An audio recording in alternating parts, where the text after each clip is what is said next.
Hello?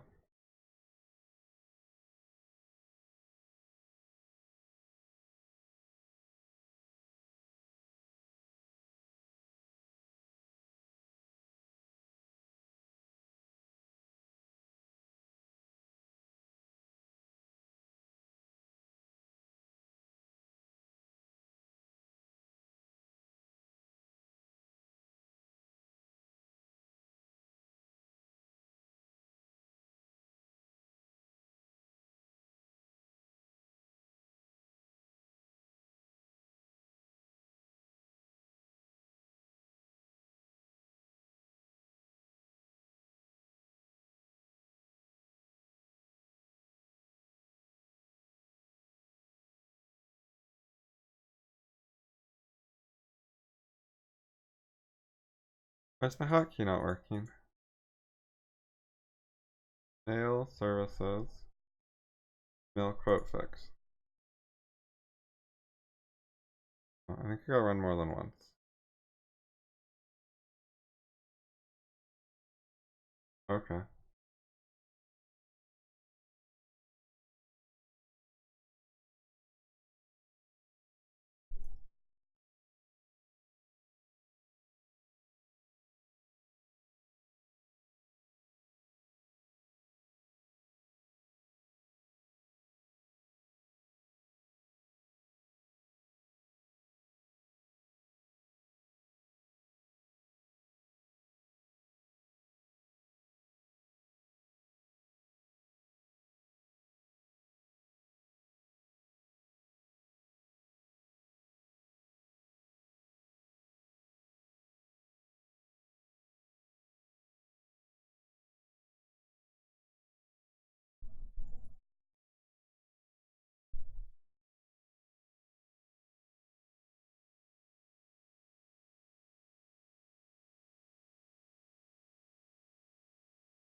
The trick with pairing headphones is you have to actually go to the device they're paired to and disconnect them, and then you can pair them on the other device.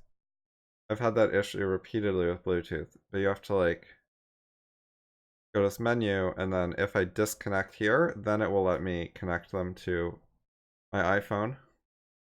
But right now, if I try to connect to the iPhone, it's not going to work.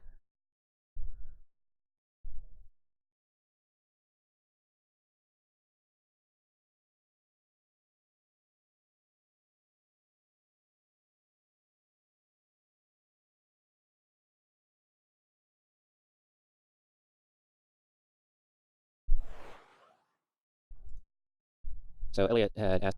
Alright, I was going to look at comments. Alright, Vienna.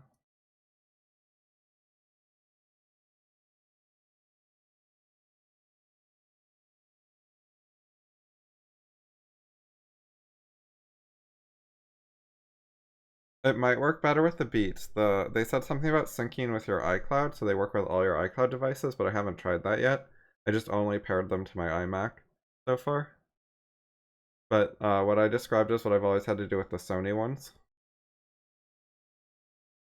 And with my Beats X. It's just how generic Bluetooth devices work.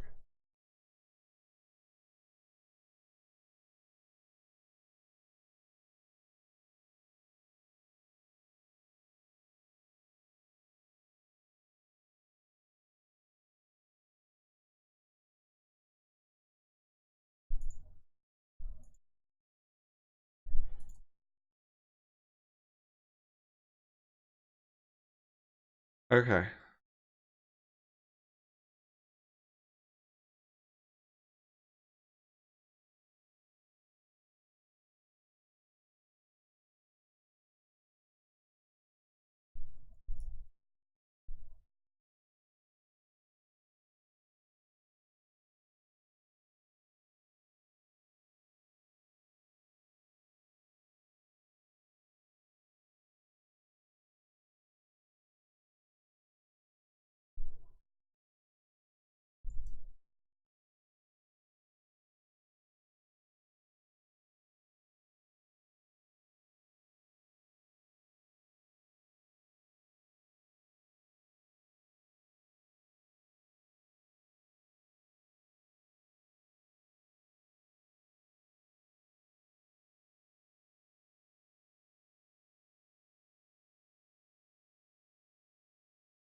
How do you like the power beats when you're using both earphones compared to the Beats X?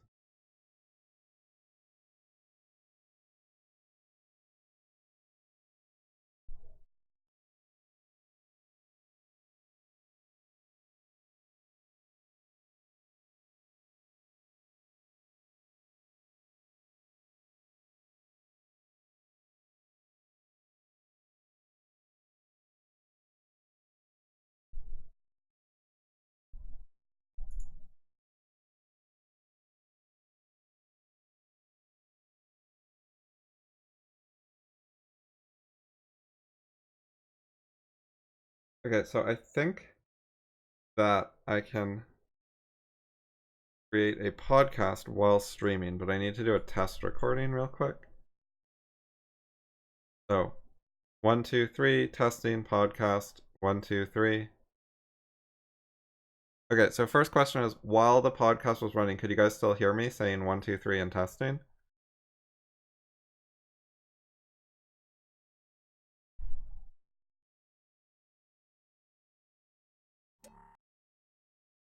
Okay, cool. And now I go test the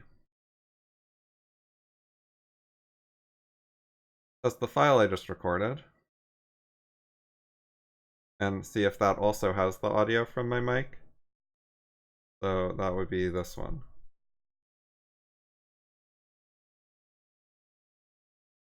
Oh shit, I didn't hear anything.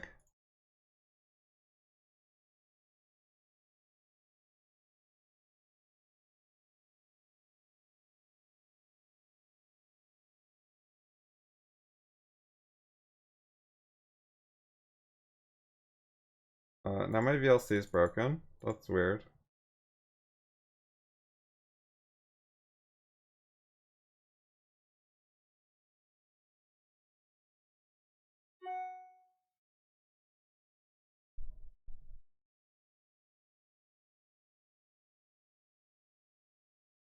Okay, this one showed up, but the other one's hanging. 1, 2, 3, testing podcast. It's working. 1, 2, 3. 3, testing podcast. 1, 2, 3.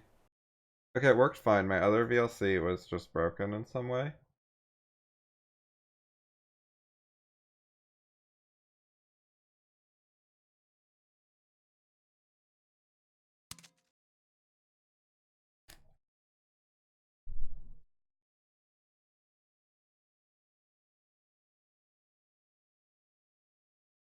Force quit.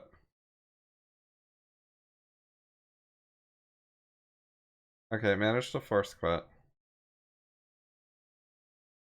Now it has effective icon. Let's quit it again. I don't know. Oh, there's an update out. Let's get it.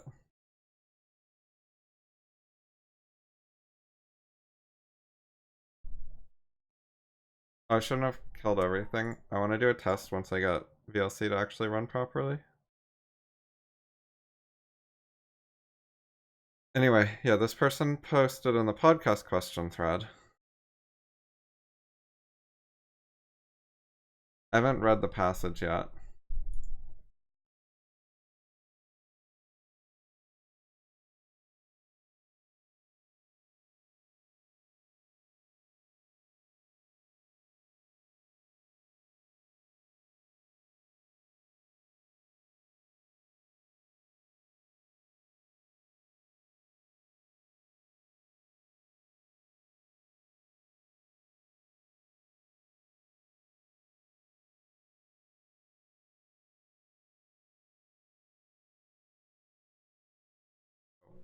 One, two, three, testing podcast. 1, 2, 3. Okay, that worked. That's good.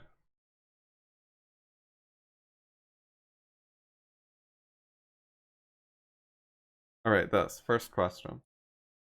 Alright, let's see what PA says.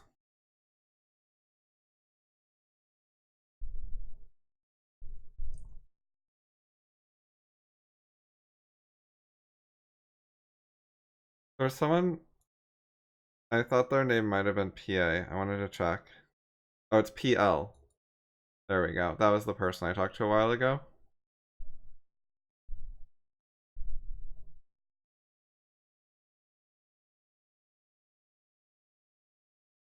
PL. Okay, so new person.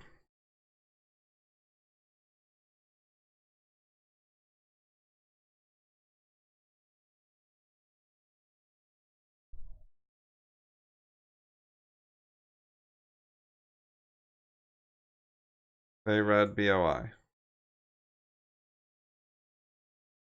So this seems to be a personal question. They're invited to speak at a conference. They're not inspired because it's explanationless science. Computer simulation of a situation that attempts to fit some kind of data. Conference is the kind of thing that would look good on a resume, and the supervisor is a nice enough person. Is it worth continuing to force myself? Could be finished quite soon, or is it irrational? In general, don't immediately drop commitments you're involved with just because you find new stuff that seems better. You might change your mind again, next month.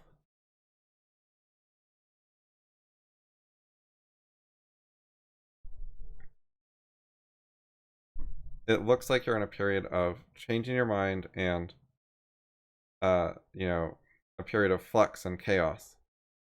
So there could be further changes. So I would avoid screwing up stuff you're already doing as a first approximation, like a first guess about what to do. Is continue the thing because it's done soon and it doesn't, you don't know exactly what your new lifestyle is going to be if you change your lifestyle a lot. Like, you don't have that all figured out yet, so don't screw up stuff. Like, it's, when you find new activities, begin by taking like all your flexible time and putting that into the new activity. And then look for things that you can change to the new activity if you want to spend more time on it that are easy to change, like things that are less of a problem to change. And something like this, where it's pretty important to a normal lifestyle and somewhat hard to get, and you've already worked on it a bunch, that would be like low on the list of things to change. Maybe better to just stick it out and finish. It's not out of the question to change, but people can be like too abrupt with things. They think they're going to get really into something, and then a lot of people, once they try to get into good philosophy, they find it's not as easy as they were originally hoping, and it can take a while, or sometimes they eventually just fail and give up. So you don't know what the new stuff is going to be like, so you shouldn't burn your bridges with the old stuff yet, probably. If you really, really hate and you just don't want to do it, it's up to you. Like, you don't have to. But, from what I'm hearing, my guess is most people in a similar kind of situation are probably better off just finishing the project. They already know how to do it. It's already set up. They already did most of it.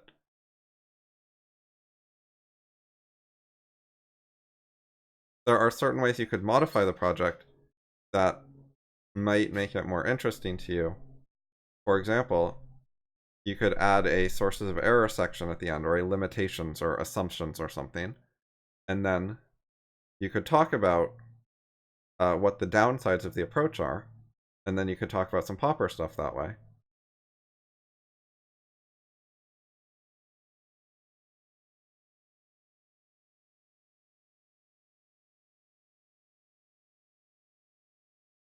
So you could, point out like what you no longer like about it. You could devote a part of your speech to that, to the downsides, the problems, the issues that concern you.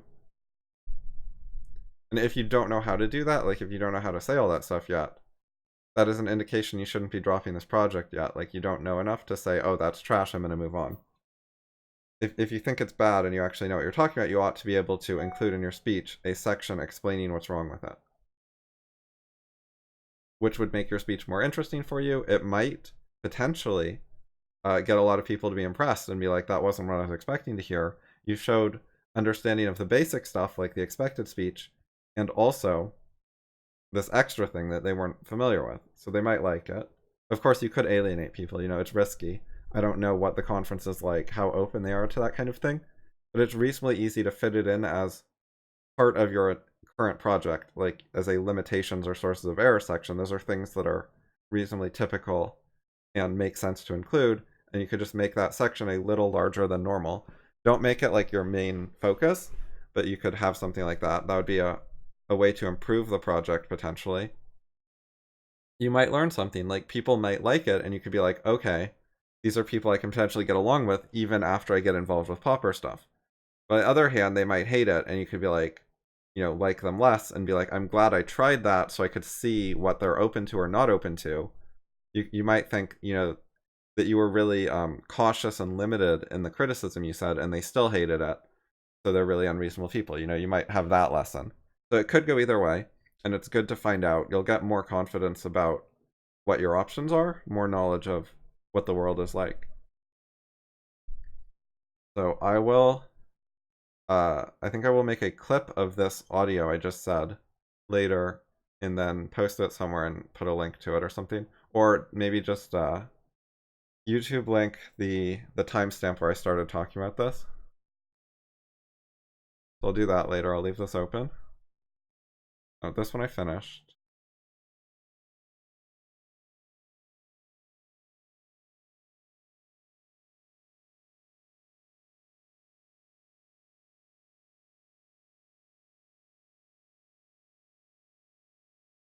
Okay, so this is the one that's supposed to be a podcast question they asked for. I could have podcasted the other one, I just didn't start the recording.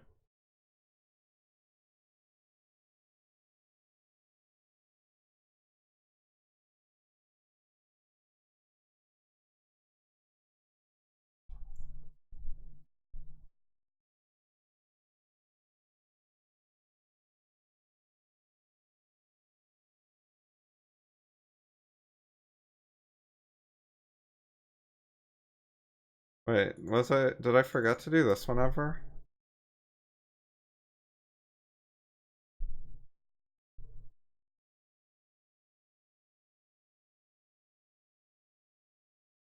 Yeah, I think I lost track of this one. Or maybe I answered it somewhere that wasn't a podcast question. I might have talked about this on stream. I think I did.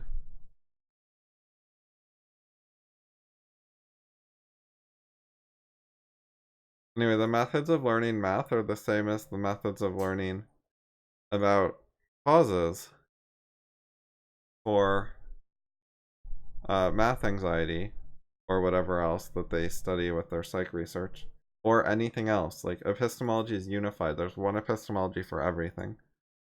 Math isn't special, genes are not special, etc., etc. Like, there's some particular things that are useful in the field, like they have different tools. Like, if you're learning about bricklaying, you'll learn about trowels or something. If you're learning about architecture, you'll learn about struts and arches. But the method of learning is the same thing. It's just the thing you learn is different. And like some fields you can learn more from books than other fields. Like some fields have more useful books. But that doesn't like fundamentally change the method of learning, which involves like look at what educational resources are available and figure out a appropriate plan for using them and error correct your plan and get started with it and do more error correction and so on and so forth. Okay, so I guess I'll just start recording and read the whole passage out loud, because I haven't read it yet.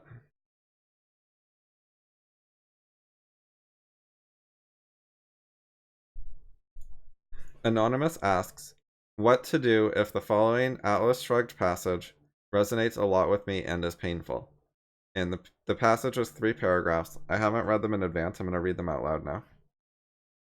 It is not any crime you have ever committed that infects your soul with permanent guilt. It is none of your failures, errors, or flaws, but the blank out by which you attempt to evade them. It is not any sort of original sin or unknown prenatal deficiency, but the knowledge and fact of your basic default, of suspending your mind, of refusing to think. Fear and guilt are your chronic emotions. They are real and you do deserve them, but they don't come from the superficial reasons you invent to disguise their cause. Not from your, quote, selfishness, weakness, or ignorance, but from a real and basic threat to your existence. Fear, because you have abandoned your weapon of survival. Guilt, because you know you have done it volitionally. The self you have betrayed is your mind. Self-esteem is reliance on one's power to think. The ego you seek, that essential you, which you cannot express or define, is not your emotions or inarticulate dreams, but your intellect, that judge of your supreme tribunal whom you've impeached in order to drift at the mercy of any stray shyster you describe as your feeling. Then you drag yourself through a self-made night, in a desperate quest for a nameless fire, moved by some fading vision of a dawn you had seen and lost.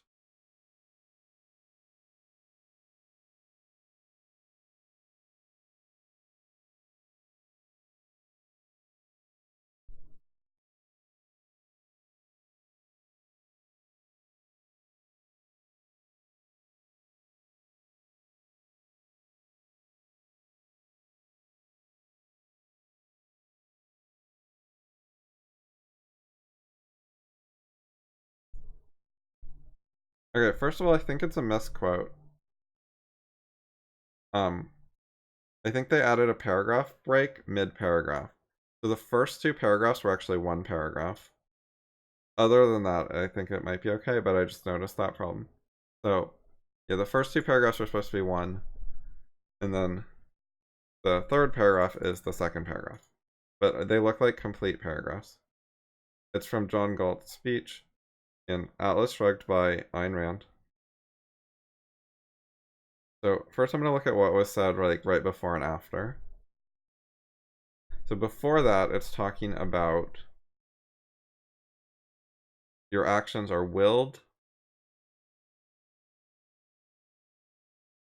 You need self-esteem. People have causeless doubt and feelings of inferiority. You can't pronounce yourself irredeemably evil, or you'll go insane or kill yourself.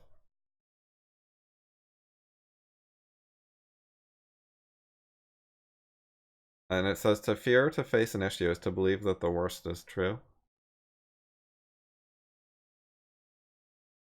I don't know about that, but you would at least believe something pretty bad is true. Like certainly something below average. Because otherwise you'd be happy to face it, because odds are you'd get something better than that. But you're thinking that something particularly bad is true, so that's why you don't want to face it and find out. And afterwards, it's talking about persistence in mankind's mythologies. Of the legend about a paradise, like Atlantis or the Garden of Eden, which was in the past. And Galt says that that legend exists in the past not of the race, but of each man. That somewhere in childhood, people learn to submit, to absorb the terror of unreason, and to doubt the value of their mind. But the paradise is yours for the taking, because you still have your mind, and you can start thinking.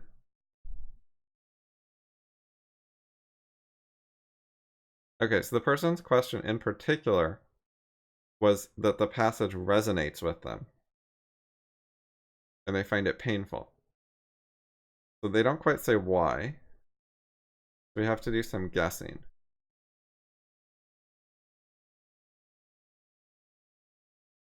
So I think that they believe that they've done some blank out, some evasion. I think they know they've suspended their mind and refused to think about certain things, and that's why they feel bad. And they have fear and guilt reasonably often.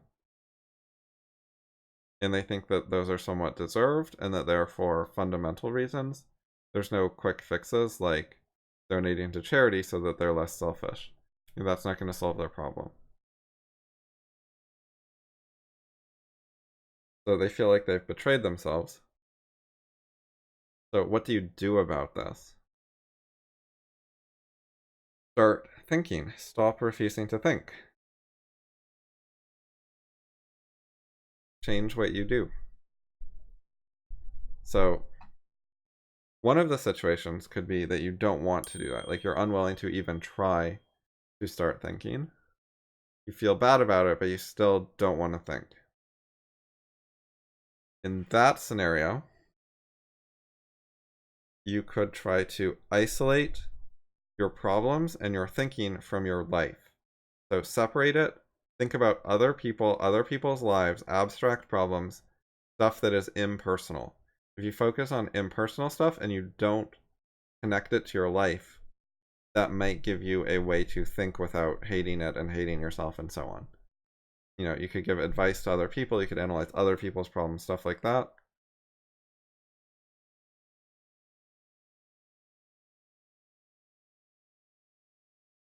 So what else are options? You can try to introspect non-judgmentally, try to understand yourself and separate the understanding phase from the judging, the hating, the guilt, and the attempting to change.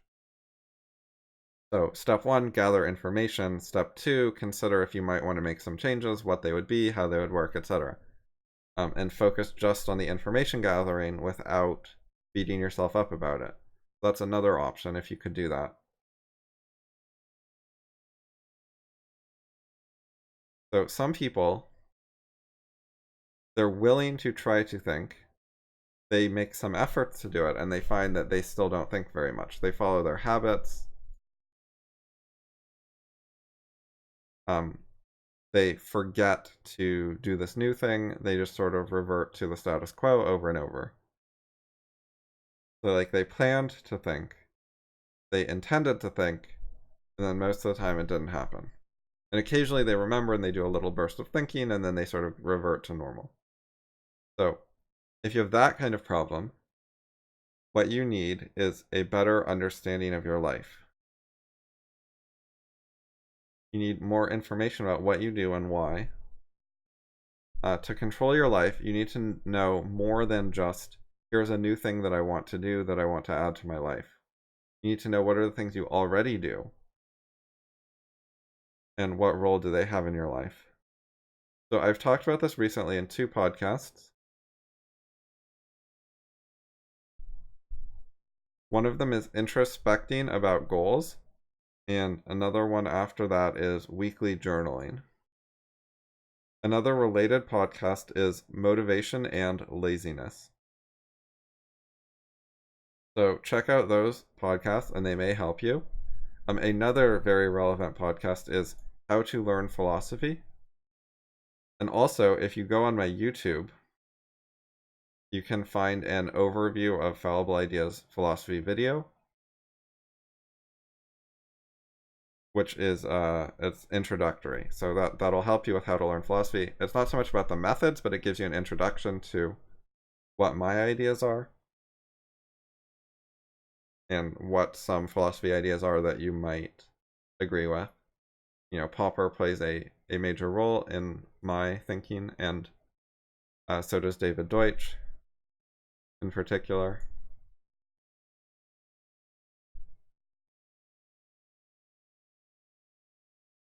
And also so does objectivism.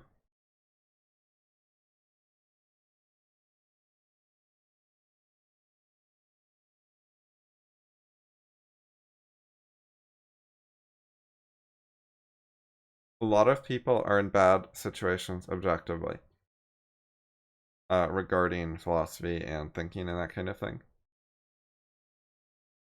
That's normal, that's common. So another thing is to don't think you're the worst person out there. Don't think everyone else has their shit together, but you don't. Don't feel like uniquely bad. That would be unfair to yourself.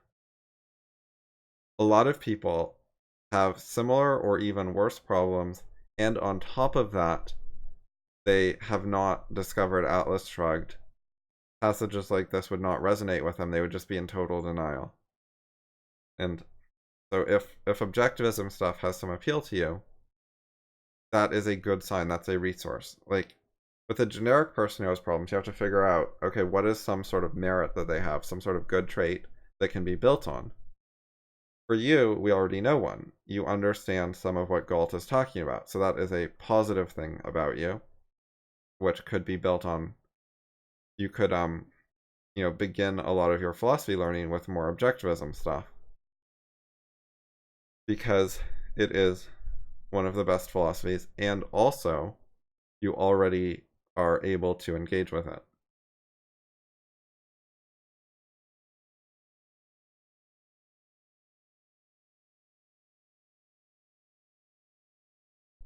The reason Galt is so harsh is he's talking to people who are not trying to change. Something like that. Like, he wants to emphasize the need for change and how bad what they're doing is. But he's not trying to emphasize like the hopelessness of changing. He's actually hoping to inspire some people to change. Which is why in the next paragraph after the quote, he said, that paradise, that is the paradise which you have lost, which you seek, which is yours for the taking. He's saying you can change, you can start thinking. You don't have to keep doing this to yourself. He says, some of you will never know who is John Galt, but those of you who have known a single moment of love for existence and of pride in being its worthy lover, a moment of looking at this earth and letting your glance be its sanction, have known the state of being a man, and I am the only man, I am only the man who knew that that state is not to be betrayed. I am the man who knew what made it possible and who chose consistently to practice and to be what you had practiced in that one moment. That choice is yours to make. That choice, the dedication to one's highest potential, is made by accepting the fact that the noblest act you ever performed is the act of your mind in the process of grasping that 2 and 2 make 4. Whoever you are, you who are alone with my words in this moment, with nothing but your honesty to help you understand. The choice is still open to be a human being, but the price is to start from scratch, to stand naked in the face of reality and, reversing a costly historical error, to declare, I am, therefore I'll think. So Galt is offering hope and salvation. He's saying you can change, you've thought in the past, and you can do it again. So the very next part of the speech is addressing the problem of what to do next. He's not telling you to feel pain like as an ongoing thing. He's saying what you're doing to yourself now is bad, but you can do something better. It doesn't have to be that way.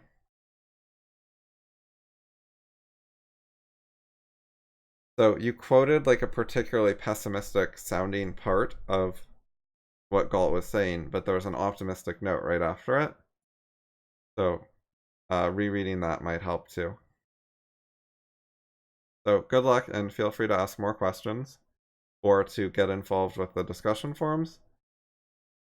If you go to fallibleideas.com, then at the top, click on discussion, and then you can find our email group, and you can post on the Curie website as well in the various discussion threads. And also you can join the Discord chat room, and then you can talk to people. Lots of other people are also imperfect, and talking to them can help. A lot of people share some of your problems, but they also have some problems you don't have, and also don't have some of the problems you have. So that leaves the opportunity for advice going in both ways, because you can help them with some of the problems they have but you don't, and they can help you with some of the problems that they don't have but you do. So even if someone is overall about as good as you or even worse, you can still help each other. And you can also find some people who maybe know more than you and can give you some wisdom. So a lot of people with this kind of problem are in a kind of bad situation in their life. Like, they're surrounded by non-objectivists. They're surrounded by evaders. They're surrounded by people who do social vibrations and focus on social interaction, and they're second-handed and stuff. And living in that world 24/7 can be hard on people, and it makes it harder to think and to live your own life, go your own way. And some people are in a situation where they can, fairly easily be more independent, but other people, they have a family, they have a job along with financial obligations, so it's hard to just quit, etc., etc. Some people are more committed to a life, and so at least you can have part of your time, you could hang out with a different kind of person an hour a day, or half an hour a day, or whatever it is, to get a break. So it's like in the book, they go to Galt's Gulch every summer for a month and they have a break. Well, if you go online and hang out with some objectivists or some people who like to think or who are critical or whatever, instead of evading, if you do that periodically, that can help you. And it can give you a better sense of what life can be like. And So you're not just constantly surrounded by things that are getting you down. So that can be an issue. I don't know what your situation is, but that's a common issue. All right, well, that's the end. Good luck.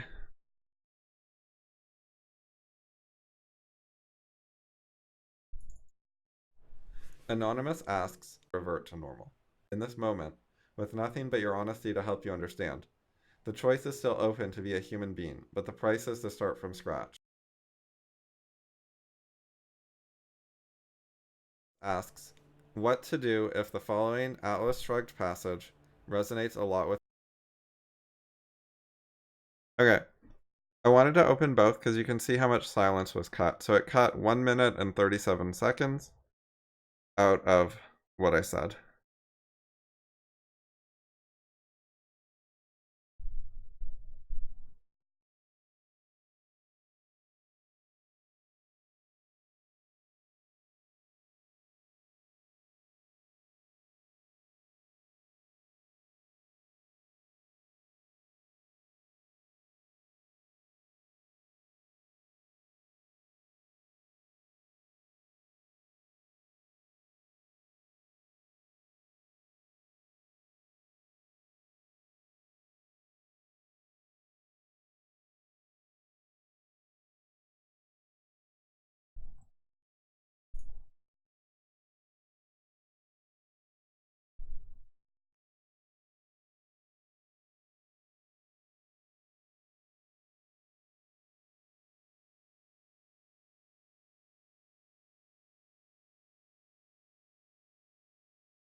I noticed there's a capital and.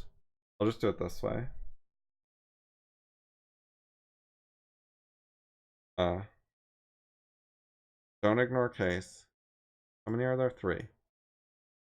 Next. Next. There we go. And. Okay, and then the time was 14:59. And the date is the 5th. And yeah.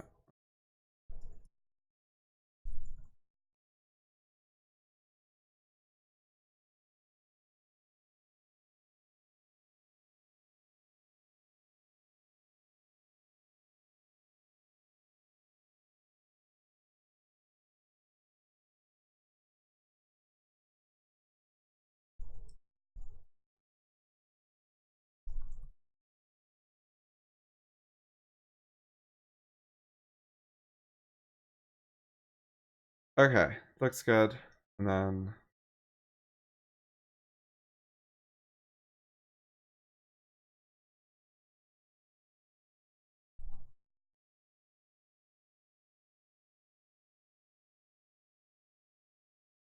podcasts.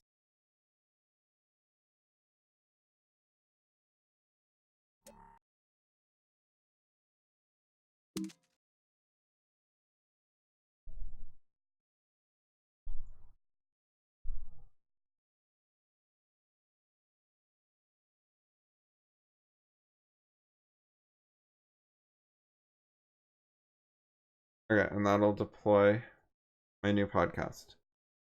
And it's going to show up right here. I'll refresh the page, and there it is. And I also need to add it to my newsletter notes.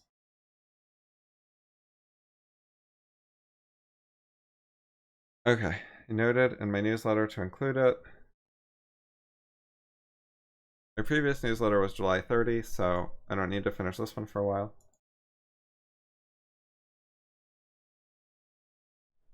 Anonymous asks, what to do if the com? Then at the top, click on discussion. All right, cool. Podcast finished.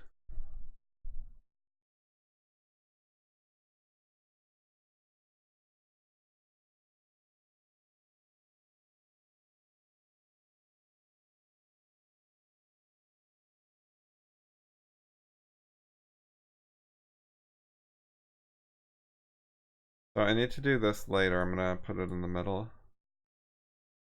Find the timestamp for this guy.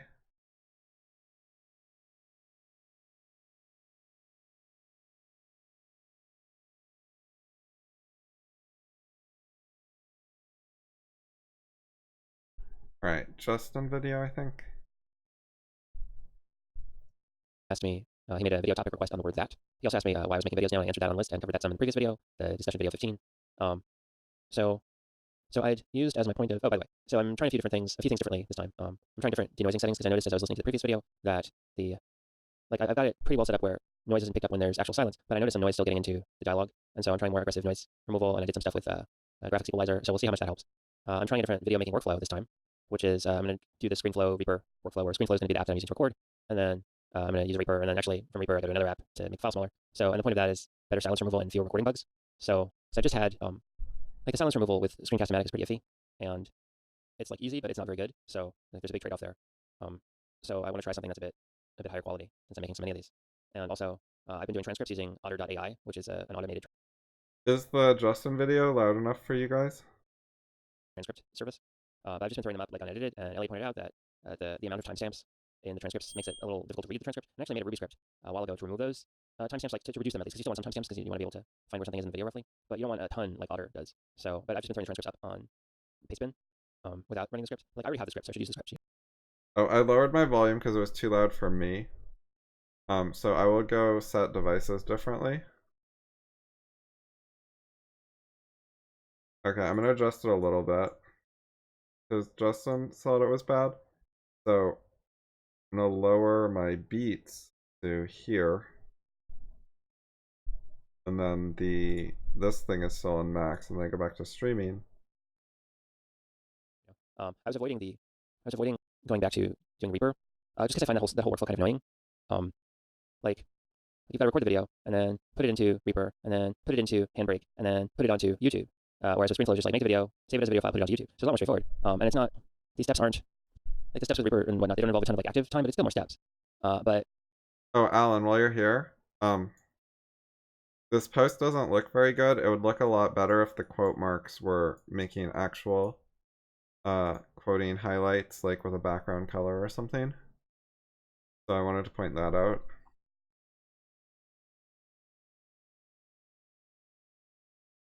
based on feedback and reviewing some of the videos that I've made, I've persuaded myself just enough that it's probably worth it to go back to Reaper, at least for now, at least until I figure out a better way to do it. There's actually, I'm just like making sure it's actually recording. Because I kept losing video on the other apps, and I'm a bit like concerned about it, you know. It's an interesting thing though. There's not actually that many ways to do automated silence removal from videos where the video gets synced up to the stuff that gets deleted automatically. In other words, there's lots of stuff that will remove silence from audio, and you can take audio from a video track and silence remove that, but to have the video then get edited so that the silent parts are also deleted from the video in a way that it like matches up to the audio that's been where the silence has been removed. That's the tricky part. And I only know like exactly 2 ways to do that on Mac at least. And one method which I've been using is kind of hit or miss in terms of the quality, and the other is a bit more of a pain in the ass, but it works well. So I'm going back to the method that's a bit more of a pain in the ass, but works well. So, and I've been the past couple videos I've been using a new microphone, a Shure digital microphone, and it's definitely been a lot better. And I've also got it on a little arm thing, so it's like right in front of my mouth. But still, I've still noticed background noise stuff when I'm speaking. Now it's a lot less bad because the quality of the device and because of how it's set up, my voice is a lot more separated. So it's a bit like a a bit of and the background noise is being heavily suppressed. So instead of like an ongoing clear air conditioner hum, it's more like a bit of static or something like that trails my speech a bit. But I still like to get rid of that if I can. But like, I think the past couple of videos have been like audible, so I'm not gonna worry about it too much. But I'm gonna keep fussing with it until I'm satisfied that I can't fuss with it anymore in software, and we have to do something like I don't know, rearrange my space or get like a real studio and record videos or something, which is not gonna happen anytime soon. So we'll keep fussing with that. Okay. So with that preamble out of the way, in the last video, I was responding to Elliot's video topic request about discussion of the word that. And my point of departure was this ThoughtCo article, proper usage of that in English. And basically, I was going through the categories that it talks about and commenting on the examples and commenting on the category. And some I thought were fine, like that as a relative pronoun. I thought that was okay. Some I took objection to in principle.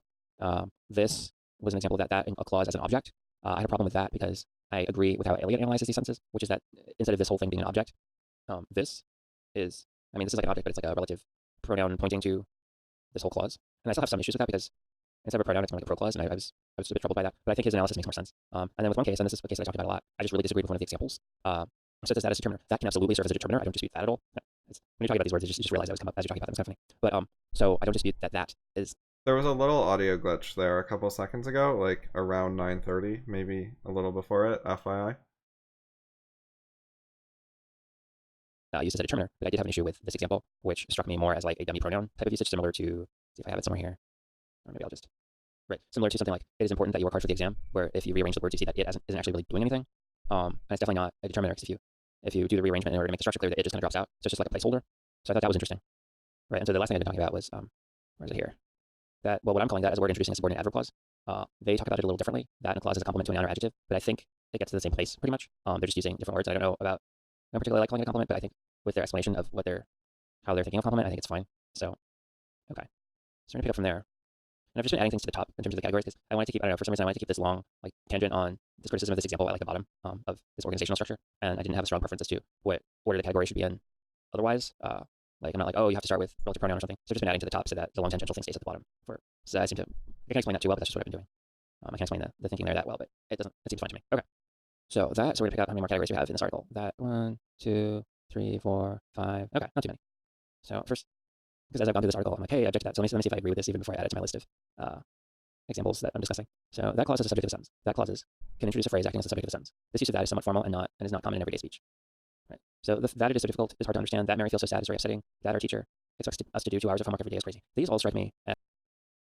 Before Justin talks, I'm gonna say what I think about this initial impression. That here is kind of like an expletive or a dummy word or forward reference. Like,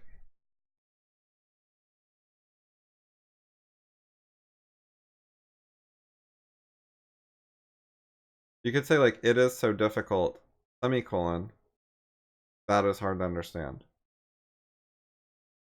I think the basic sentence structure is like, that is hard to understand, with the that pointing at it is so difficult. I think it's kind of like in a pronoun or expletive rule. And these people are treating it as a special case. They like to make like many special cases. They're like, that has so many uses. And they're good for examples to have a lot of different uses. It's useful to see like the different examples that people see as different, but treating them as all like different meanings of the word is more questionable. Because I think that they follow from like a smaller number of principles and concepts for how the word works. Right. I was thinking that these that's seem to be standing for, and I hadn't even read this, for the fact that it is so difficult, the fact that Mary feels so sad, the fact that our teacher expects us. And now talking about, related to the use of that clauses as a subject is the more common phrase, the fact that, to introduce a sentence. So this is just like a shortcut for this.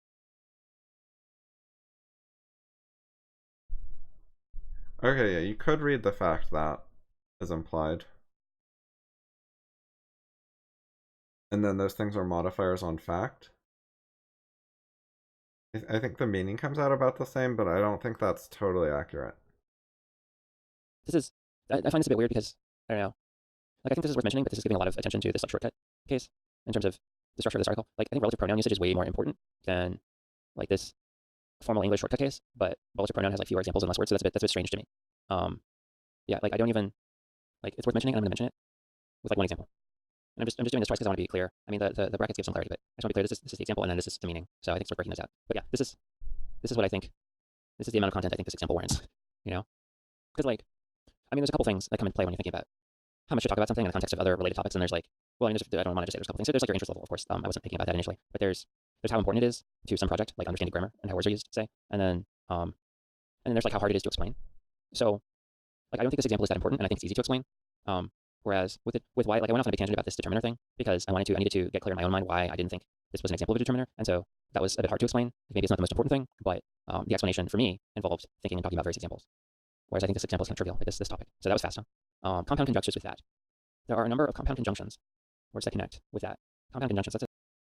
Justin, is this document you're making posted on FI yet, or is it going to be posted later? That's a new one on me, that phrase. These expressions tend to be used in formal English. Include in order that, so that, providing that, in case that, now that, given that. So Webster's 1913, I found, has an entry for so that, because I'm just trying to get a better sense of like meaning here. Because I was reading this and I was like, okay, he purchased a computer. Like I was trying to think of a way to put it without saying that, without using the word that. It was a little difficult. Like if I want to keep this the same, because I could say, he purchased a computer for the purpose of improving his typing, but then I'm changing that. So all the Webster's definition, Webster's 1913. Okay, well if you post it now, I'll reply to that particular one. Because I don't think that the fact that needs to be implied. Like, I found a different reading. Definitions use the word that, which is interesting. To the end that, in order that, with the effect or result that. Like with this one, if you just got rid of that, I think it still sounds fine. Like he purchased a computer so he might improve his typing. That sounds okay. But then, like I guess what I'm trying to figure out is so that like a coordinating or subordinating? Because some of these other examples, like Susan told him she would marry him providing that he found a job. You could replace providing that with if. Or this example, Alice feels happy now that she has moved into a new house, which reads to me as something like Alice feels happy now because she has moved into a new house. So basically, like, I think this category is legitimate. I'm just trying to think about it. I guess that is a word that lets you make conjunctions because it doesn't always let you, like, we could drop the that here and it'll be fine. But if we had he purchased a computer in order he might improve his typing, that wouldn't work. You would need the that then in order that he might improve his typing. That sounds stilted to me, but I think it's fine grammatically. But here you could delete it again. Susan told him she would marry him providing he found a new job. But here it's required. Alice feels happy now she has moved into a new house. You can do that. You need the that there. Wait, how is this a compound conjunction? This is just like one word. That's kind of weird. Oh, I guess it's.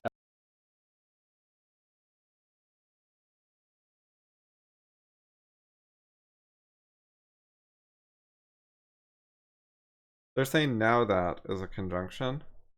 Like Alice feels happy and she has moved into a new home are the clauses, and then you have now that in the middle. It's not Alice feels happy now. Like the grouping is just Alice feels happy, and then the now goes with the that. Oh, I'm sorry. I guess it's including the now. So I was just kind of reading. I think I was reading like Alice feels happy now that she has moved into a new house. Yeah, it's one of those things where the word can be read with the previous stuff. Like, it causes you to backtrack, because when you're reading along, you're like, Alice feels happy now, and it all seems to work together. Then you read the next word, and then you're like, wait, something's wrong. You have to, like, reevaluate a word you already read. That's a thing you're supposed to try to avoid when you write. Because it might be better to say this is like since, like kind of equivalent. Okay, I think this is a legitimate category. I was just looking at the difference between so and so that, because I'm not sure I had a good, like, I couldn't say it offhand. I found this page. What is this? Portland English. And it says, so that tells us for what purpose something is done. So tells us the effect, what happened as a result. And it's got some examples. I'm writing this blog so that I can explain the difference between these two words. I like the self-referentialness there. So that I can explain the difference between these two words. I'm writing this blog, explaining grammar. Oh, so that isn't one word, but that's explaining grammar can be tricky, so I will try to use easy examples. Right. So, like, I get that this is, in fact, it's like if you said, the bank was closed, so I went home. You wouldn't say the bank was closed, so that I went home. Right. And this, like, subordinating conjunctions and adjectives, I mean, adverbs are like there's a relationship there, and there's a relationship between adverbs and talking about purpose. Like, that's one of the things they come up with.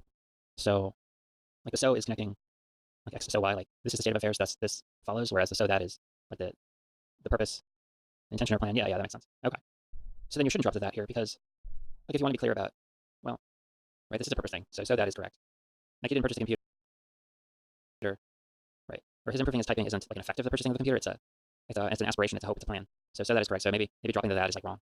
So this says, so I guess since this is a list of proper usages or something, it's talking about when you can drop that. For this sentence, I think you could have it with or without the that. But I think with the that seems better to me. But I'm not convinced that it's actually wrong without the that. Can be dropped after reporting verbs such as say that, tell someone that, regret that, imply that. Like, all these examples seem like this case. And so if you drop the that, you have to, like, mentally add it back in order to figure out what the structure of the sentence is. So, I mean, I agree that in terms of writing or speech, you can drop it, but again, this is kind of weird. Seems like a weird thing to call special attention to. I don't know. Yeah, it's just really common that we drop that after a lot of verbs like said, say, or think.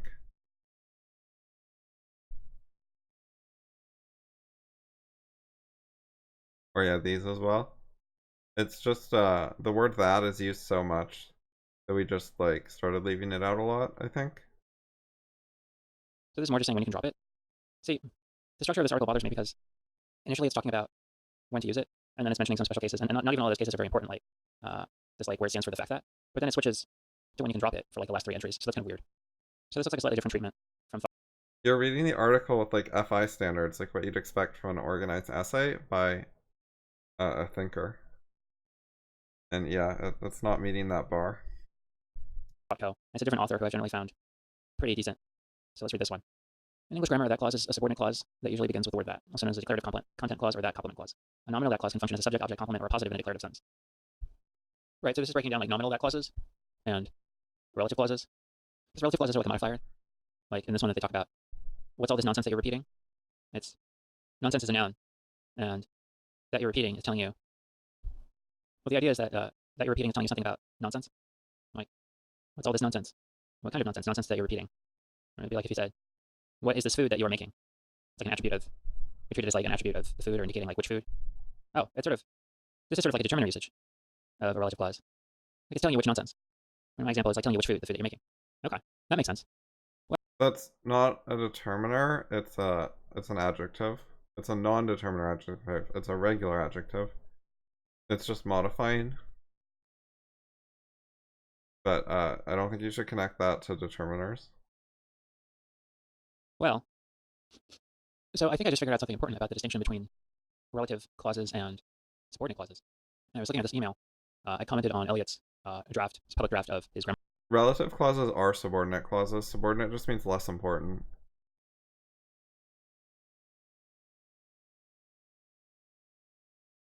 So when you say subordinate clauses there, and the thing you figured out the difference between, subordinate is not the right identifier for what the difference actually is. It's not a good labeling system. People use it a lot, but they probably shouldn't in general. Like, whether a clause is subordinate or not is sort of like a relatively minor detail that doesn't play a major structural role. Okay. But anyways, what I find is often a key issue is whether a clause is nested or non-nested. And I find that's generally a lot more important than whether it's subordinate or not, or whether it's dependent or not. Article in June, and I contrasted two things. His discussion of relative pronouns, which, like, he gives the example, John, who is a mechanic, loves restoring cars. And basically what he says is, who is a relative pronoun which creates a subordinate clause that functions as an adjective that modifies John. And that seems pretty standard. Like, that's a standard interpretation. But then Relative clauses are always nested clauses. Whereas the typical subordinating conjunction, like while or if or because, creates a non-nested clause. like, I mean, conventional. Like, I think most grammarians would agree with that. But then he says, with regarding subordinate clauses, right? So with subordinate clauses, he views so in something. Well, I think they make non-nested clauses. Some people seem to view them as nested clauses, which I do not like or approve of. I think you shouldn't be forcing nesting on sentences where you don't need it and it's not necessary and whatever. Something like, I drink white milk while tall John quickly eats really great cookies. He views while as a conjunction similar to and. And so my question to him was basically, why are you okay with relative pronouns making clauses into adjectives, but you depart from the conventional view on subordinating conjunctions, and because with the subordinating conjunctions, they work completely fine as two separate clauses. Like, you have two clauses, both of which have like a finite clause that can be read on its own independently, and neither one is inside of the other one. It's closer to having like two short sentences, I think. But I view it more in the direction of two separate sentences rather than wanting tight coupling, wanting them to be like really linked together super strongly when they don't have to be. Like, the basic usage of subordinating conjunctions in general is to make writing less choppy and tell how your sentences are related. It's like you have a bunch of simple sentences as sort of like the default. Like, your initial thinking is you create all these individual thoughts and then you're putting them together, you're combining them. So you're taking separate independent thoughts and figuring out what goes with what and giving some information about the relationship. But they actually are like thoughts that could have their own sentence. Whereas nested clauses would not make sense as their own sentence, or it would be quite awkward. They're further away from being a sentence. So nested clauses certainly exist. I just don't want to read them into things where it's unnecessary. You don't want to take independence away from things unnecessarily. It's better if things are more loosely related and autonomous when that works. And then you can have more of a master-slave relationship when that's needed. instead. So I had a theory. I had a little Amazon delivery instruction there, by the way. So I had a theory that I thought maybe explained a fundamental difference between like relative clauses and subordinate conjunctions, and why you can treat relative clauses as modifiers but not subordinate conjunctions. But I think I thought about it more, and I think it's mistaken.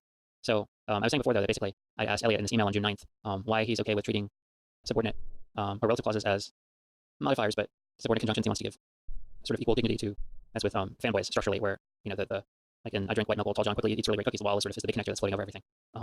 And he said subordinate conjunctions don't nest inside other clauses. Nested clauses are hard to interpret as being as important as non-nested.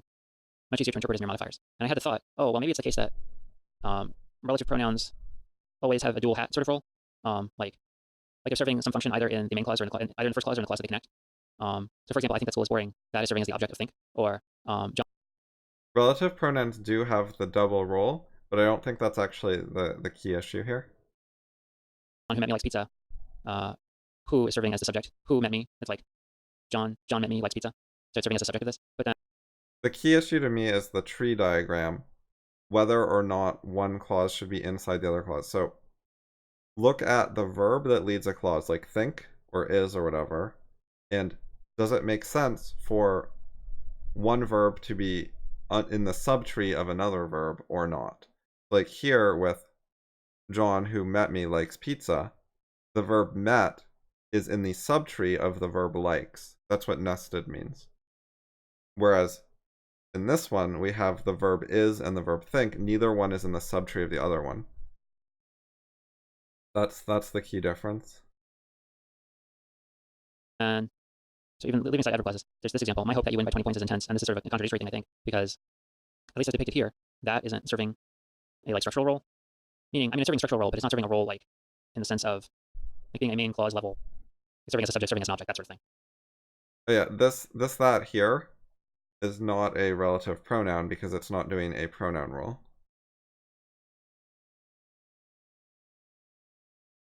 In the, well,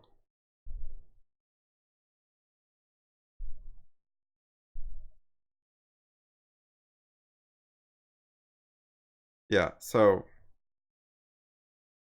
the word that is not standing for any noun here. So it just has like the one relator role, but it doesn't have a noun role. And so my thinking was, if like relative pronouns always serve like a role within one or the other of the clauses that they're connecting, that might be a good way of distinguishing. So it's not a relative pronoun here. It's just a kind of similar thing. How those clauses operate from how something like a subordinating conjunction operates. And I think I was thinking of it something along the lines of, well, that's how you would know something was nested was because there was a relative pronoun wearing two hats. But you can see here that the way Eliot's written this stuff, he's thinking of this in a very different way. He's talking about that relating a nested adverb clause, that relating a nested adjective clause. So the nestedness is like, I think it's sort of coming first. Yeah, so when a clause is serving as a modifier, like it's basically just doing an adjective or adverb role, it makes the most sense to understand it as a nested internal thing, just the same as you would understand a single word modifier like the word red, or just the same as you would see a prepositional phrase as being nested within its clause. But subordinating conjunctions, I don't think that they make sense to view as adverb creators.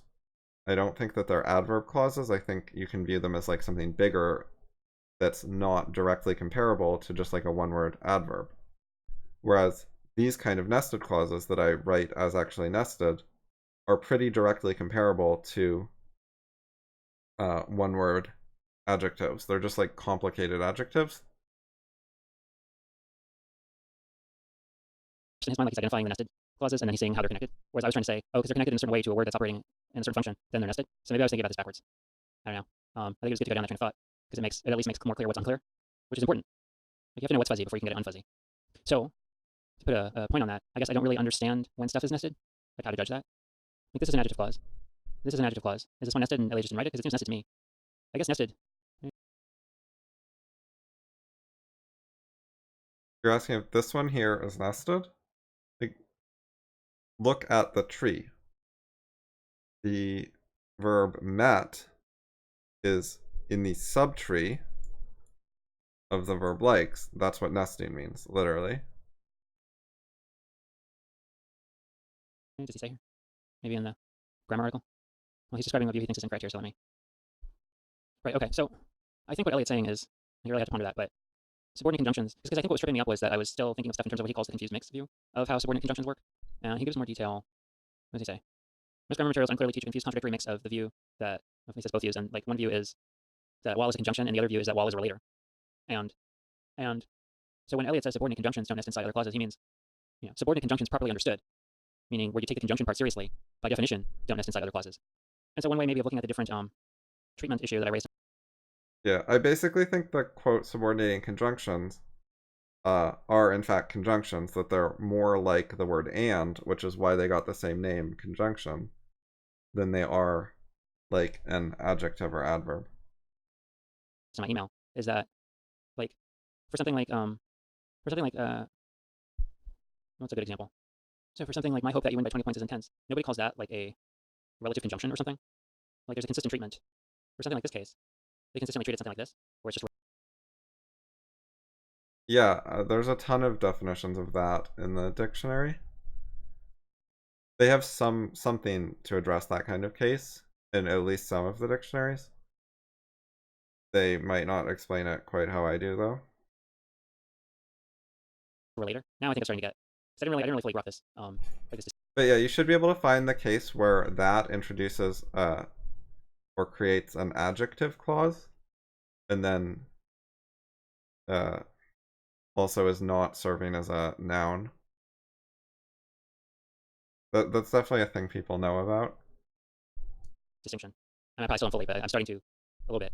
So for a sentence like this, the conventional view is that this is what Eliot I think calls a relator, and it's turning this into a modifier. This whole clause, even though it's a clause, it's turning it into like a modifier, and that's fine. When you start calling things conjunctions, then you have to choose. Like, do you want to treat it as a conjunction, or do you want to treat it as a relator? Like if you're saying it's a conjunction, but then it's turning a clause into a modifier. Eliot's view is that's not what conjunctions do, and so this is a depiction of. Right, so one of the important differences I've pointed out is when you nest things, then the main clause becomes the entire sentence. Everything nested is in the main clause.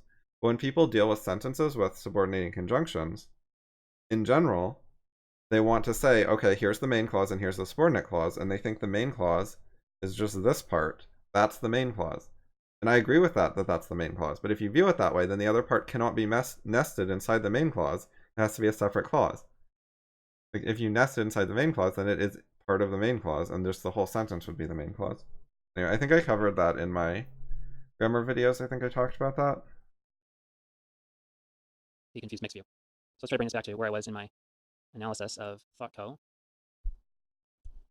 Right. Okay. So I think I can read the sentence without objection now, I think, or fuzziness. A nominal that clause can function as a subject, object, complement, or a positive in a declarative sentence.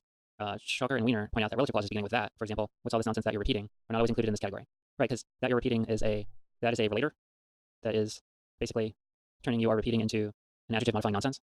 And I think the structure is like this, where that isn't actually serving a functional. It's just serving as a. By the way, the relator version, or yeah, relators in general, are very similar to prepositions. A preposition relates a noun to some other part of the sentence, and then the group as a whole functions as a modifier. And then these you could call like clause prepositions or something. There are things that take a clause rather than a noun, and they relate it to some other part of the sentence, and then it can play some role like a modifier or sometimes something else.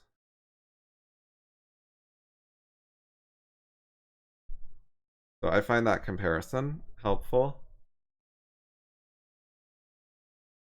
Connector word. It's not within the clause. Like the clause is basically you are repeating. Okay. So this seems to just be saying that you can't use that clauses for questions or commands. That's fine. In all cases, that clause has a nominal function, is functioning as a NP, I guess noun phrase would, and answer the question what. In fact, that clauses may serve virtually all the functions served by noun phrases. That both defendants were lying was obvious to everyone in the courtroom. That's just that case of the fact that. That's just like a shortcut for saying that. This is another case. He denied the fact that we had come, like I inserted the fact, but that we had come to the end of our conversation and the end of the relationship. So this seems like the forward reference case. It's interesting to go through and try and categorize all this stuff because you start to see the patterns more. Like this is a helper verb. It's kind of like if it's an I am thinking. I keep thinking. So I think it's ongoing. I keep thinking that she's in trouble somewhere. So she's in trouble somewhere. I keep thinking that. So I just wrote a quick email. I say, in the course of making my experiment video, I realized I didn't understand the issue of nestedness very well. If I understand what you're saying above correctly, the idea is that if you actually view subordinate conjunctions as conjunctions, I was trying to emphasize stuff that if I'm emphasizing stuff in speech, I should maybe emphasize it in text. And don't go with a consistent nested view, which was this, view 2, or the conventional confused mixed view, which is view 3. Then by definition, the conjunctions are nesting stuff because they're conjunctions. Conjunctions can join, they don't nest. You don't object to nesting in principle, you just object to the claim that conjunctions perform nesting. By contrast, the conventional view is that relative pronouns turn stuff into modifiers, so there isn't a contradiction there that needs to be corrected, so that's fine, no problem. I'm going to say, and that's what they actually do. Conventional views are relative pronouns turn stuff into modifiers, and that's what they actually do. So there isn't a contradiction there that needs to be corrected, so that's fine, no problem. I got this right? Okay, I think that's a reasonable email. Sure, yeah, everything has a. I was just checking to make sure I didn't over-redact the quote levels. So some of these examples up front, they're a little confusing. They're not, like, it starts to get categorized more later on. So I'm just gonna skip over this because I'm trying to analyze them. I'm finding them a bit confusing. Or actually, I'm just pasting some of the ones I find a little tricky into an email, and I might try analyzing them on my own, or I might just send them to FI. But I want to continue looking at some of the categorical examples. Because, like, I don't want to just look at a list of, there's some value in just looking at a list of sentences and being like, figure it out. But I'm looking for stuff that's more like, it's a bit more organized. And so this talks about adjective plus that clause patterns. And I give this example, we need to be sure that they respect us and trust us. This seems to me like a variation on what I call that as a shortcut for the fact that or of the fact that, and that, like, so I had this example, that Mary feels so sad is very upsetting. This means the fact that Mary feels so sad is very upsetting. Here, you can't just do the fact that. You can't say we need to be sure the fact that they respect us and trust us. But you could say we need to be sure of the fact that they respect us and trust us. Right? So this second example, by the way, just a general comment, is that I find it very clarifying, even if, I wind up going into a bit of a circle. I find it very clarifying to attempt a couple of things when I'm trying to figure out how something's operating. The first, like grammar-wise, the first is to restructure or rearrange the sentence, and the second is to substitute different words into the sentence. And I find that those two strategies. Oh, and the third is to imply. I should write this down. Actually, write down an email. I'm gonna call this Justin's thinking about grammar pro tips, or maybe Justin's pro tips for thinking about grammar. Oh, and I should mark this as grammar. If you are trying to figure out if you are doing grammatical analysis and you are trying to figure out how a word, phrase, clause works or what it means, etc., trying to figure something out, here are 3 techniques I find very helpful. Rearrange the sentence, substitute in different words for the existing ones, check for implied words. I'm going to put an example under each of these. Consider the sentence. So I said that this example is just a shortcut for of the fact that, which is pretty common. Now this one's a little different. We're so sure about the reliability of our washing machines that we've given them a full 5-year parts guarantee. So I think that that's standing for that the word that, I gotta be clear. So this means that as a result, we're so sure about the reliability of our washing machines that as a result, we've given them a full 5-year parts guarantee. And if you look at the dictionary, this is Webster's Third International, used as a function word to introduce a subordinate clause expressing consequence, result, or effect, or of sufficient importance that they cannot be neglected. Meaning that as a consequence, they cannot be neglected. Now structurally, so that's the meaning. Structurally, what's going on here? We're so sure about the reliability of our washing machines. So we are sure, right? I think it's an adverb clause. I think it fits under this category because it's saying we are so sure that yada yada. It's like we are so sure. How sure are you? We're so sure that. So I don't know about this categorization because it's like identifying the pattern, but it isn't really explaining what's going on. So I'm just gonna move on. Reporting statements with that clauses. That's what a lot of grammar material is like. They just point out a particular usage and say you can use it that way, and maybe they give it a name or something. They're not understanding concepts very well or why it works or anything. They just say it's how we talk. Report statements, we often use that clause in the reported clause. He said that he was enjoying his work. The members of the Security Council warned that further action may be taken. So I think this all fits under the forward reference. Like, further action may be taken, the members of the Security Council warned that. He was enjoying his work, he said that. So that seems boring. In the following example, the subject in bold, extraposition and in wait. That sounds fancy. In the following example, the subject has been extraposed. What does that mean? I guess there's a link, so it's the internet, so we'll click the link. Although you shouldn't always click the link, but I think thought is safe. An extraposition is a construction or transformation in which a clause that acts as a subject is moved or extraposed. This is interesting. This is talking about the thing I was complaining about before, where it was, they were calling it a determiner, but I thought it was like an expletive kind of. So this is another word for that, I guess, maybe? Let's see. An extraposition is a construction or transformation in which a clause that acts as a subject is moved or extraposed to the end of the sentence and replaced by dummy it. Dummy it. That's why they have dummies. I get it. In the initial position, also known as rightward movement. Interesting. In certain cases, extraposition of a modifying clause is prohibited. In other cases, with a small set of verbs, including appear, happen, and seem, extraposition is obligatory. Right. So these all use it. I think. Like I'm familiar with how to analyze these. I think. Just something actually, because I get the sense of what it's talking about. So let me go back to the initial article now. Because I get the sense of what it's. Just I think I'm familiar. I wanted to talk about this one. It is obvious that you've been misled. So I think the actual meaning here when you get rid of the dummies and the references is equivalent to, or partly get rid of them. It is, you have been misled, semicolon, that is obvious.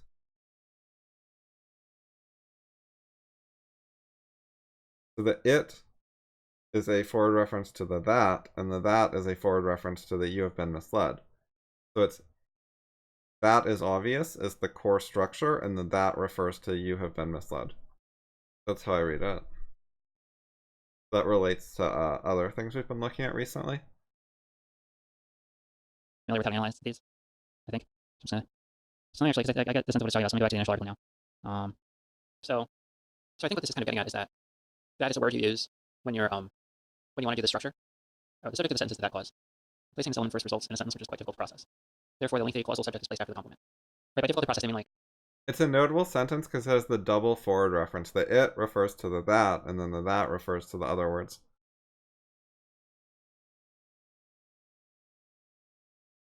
No, internet. The person did not respond. I would be surprised if they respond. You're waiting forever to get to the verb. What was more likely to get a response was the guy on Twitter. who had posted the graph, but he also did not respond. However, Stukio did respond. He was the person who retweeted it, and was why I saw it. And then I CC'd him on my tweets bitching about it, and he responded, and I went over that in my video yesterday. Do that you will. It's towards the beginning where I write my latest blog post. I wrote a blog post about the twin study stuff, and so while I was writing that in the stream, I looked at what Stukio said to me. So if you scroll down on mine, here it is. I'll just give you the link, but here's the one response I did get was this.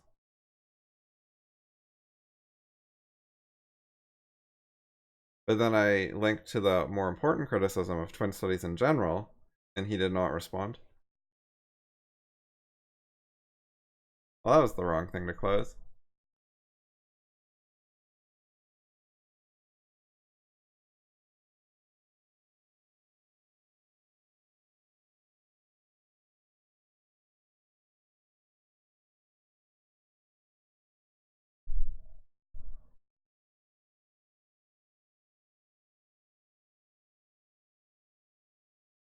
Four, five, six, seven, eight, nine. It's 9 words to get to the verb. That's a long walk to get to the verb. So then they replace it with 1 word, and they just put that clause after. But this is not something unique to that clause. Like you could have the sense of like, it is questionable whether you will succeed. And that's the same sort of structure. So like, I understand what they're saying here, but yeah, I'm not finding this an especially useful like category. Let's see what this says. Although that clause complements can work well in subject position, there's a tendency to avoid placing long, heavy clauses in this position. They need a category for this because it looks sort of different than what they're used to. So for me, it was like my normal principles covered it okay. But for them, they don't have enough principles, so every little change requires more thinking. This reflects a more general preference for end weight. Instead, it is very common to move that clause to a place later in the construction, a process generally known as extraposing, or postposing, or heavy shifting. They sure have a lot of words for this. Okay.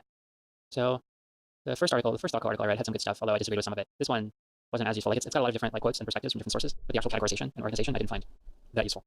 So I'm gonna call this a video here, and hopefully do my new process or my new old process. Yeah. By the way, I'm not fundamentally opposed to like that being a relator that can create a noun clause that can serve as a direct object or something like that.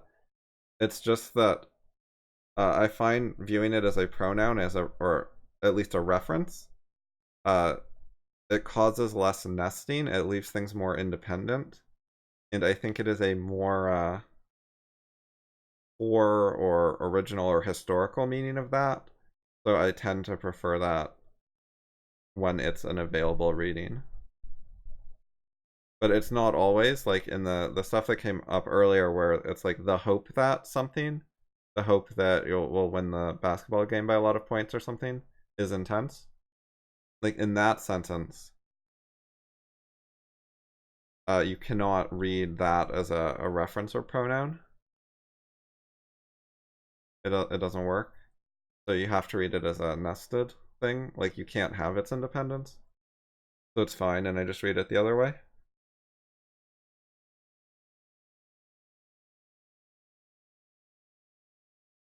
And upload this and have a better transcript and all that. So, okay.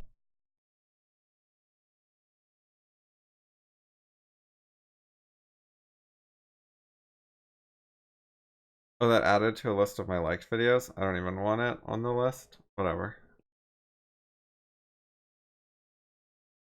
Okay, so Kate replied to me.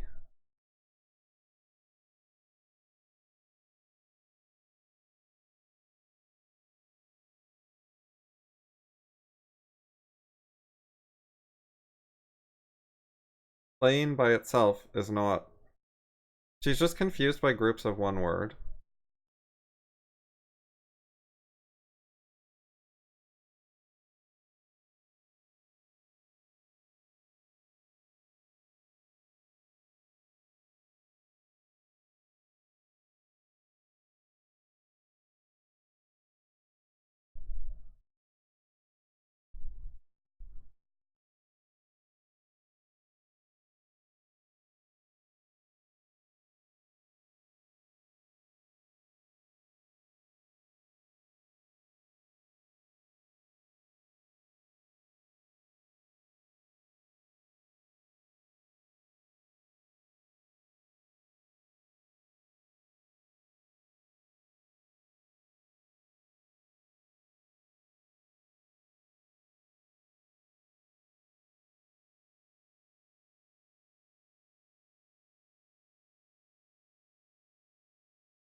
Well, did you try Firefox? Maybe Firefox will work.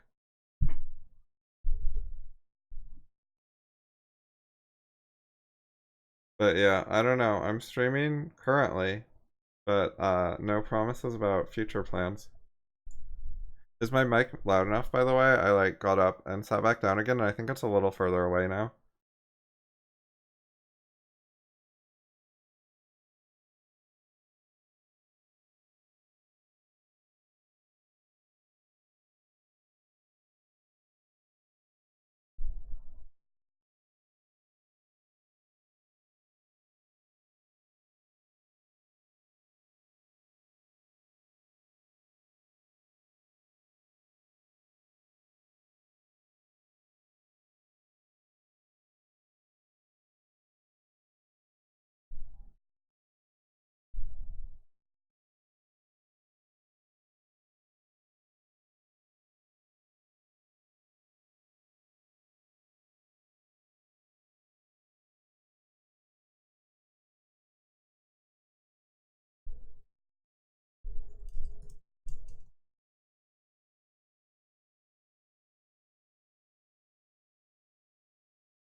Okay, so I have some stuff open.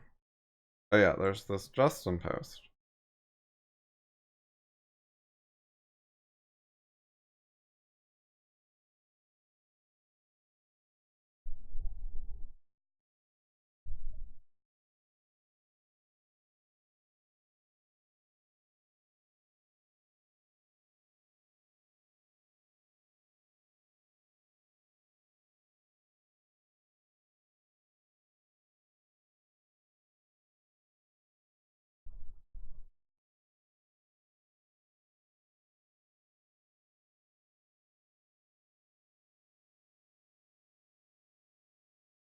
Just literally because that's how the sentence is written.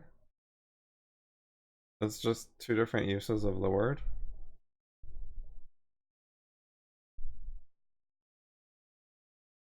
Sometimes you want to reuse words, so you use references, and sometimes you don't. And the word that is one of the most overloaded words in English that has many different meanings and many uses. So there's no special reason, it's just the word has more than one meaning.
Oh yeah, okay. I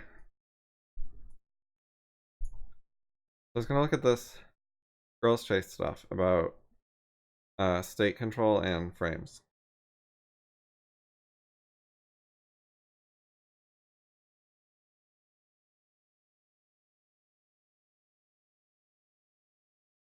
Wait, new concept? How the fuck is this a new concept? They've been talking about state control and frames for many years.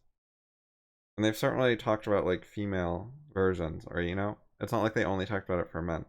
So calling this a new concept is like marketing hype and it's total bullshit.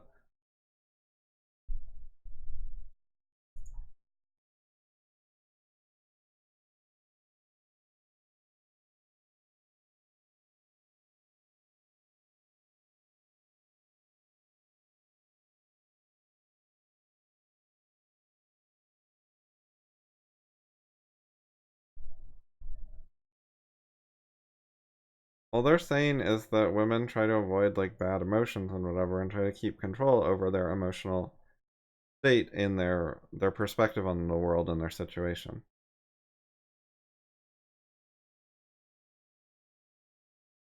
They try to keep control over their life experience, their lived experience, whatever.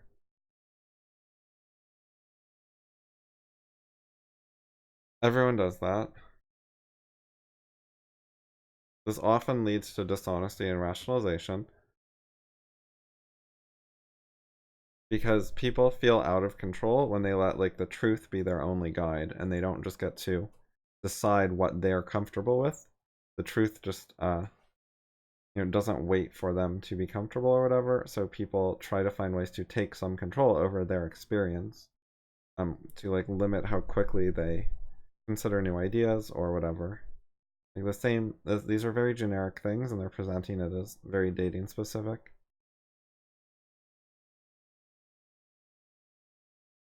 This is not by Chase. In general, Chase writes the best articles. So what do women do to control their state? They get some separation. They are less friendly, receptive, so they lower rapport, they get themselves into a less second-handed state. Like when they're in a lot of rapport, they're being really second-handed, they're paying close attention to you, and they're like heavily pandering. And they're making sure the interaction is like going really smoothly. And then if they stop doing all that stuff, you find them cold because they're being more selfish and self-oriented instead of focusing on conversational harmony or whatever. So another thing they do is their friends mess up the rapport and de-escalate that interaction. So all of these are just lowering rapport in different forms. So yes, if they find they're sort of getting carried away in your view of the world and in the interaction or whatever, they will try to be a bit less second-handed temporarily, or at least get some distance to stop triggering their second-handedness. Like they don't have to do it in a conceptual way, they just find some way to break some rapport or be less invested in maintaining rapport right now with you. And that protects them from just going along with whatever is going on with you. Okay, so it's not an anti-slut defense, it's a different thing. Sure, that completely fits everything I said.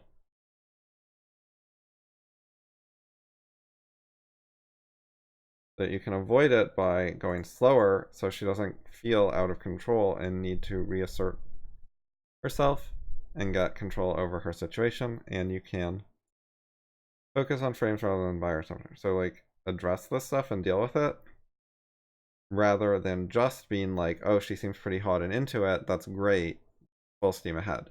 If you're just looking at she seems into me, it's going well, full steam ahead, then she might feel out of control. Like she might see the being too into you itself as a problem.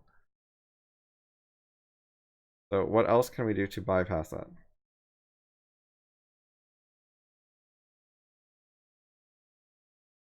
So he doesn't have any techniques to deal with it when it occurs.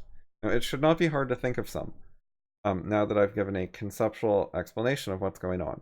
So if a woman feels out of control and she's too carried away with being super second-handed and social with you, and she reduces rapport to get a little distance and to have a bit more sense of self and control of her experience and situation, etc., etc., what could you do about it? You could interact with her in a different way, because it's a particular type of interaction that triggers her second-handedness and pandering and so on, which is what she finds threatening.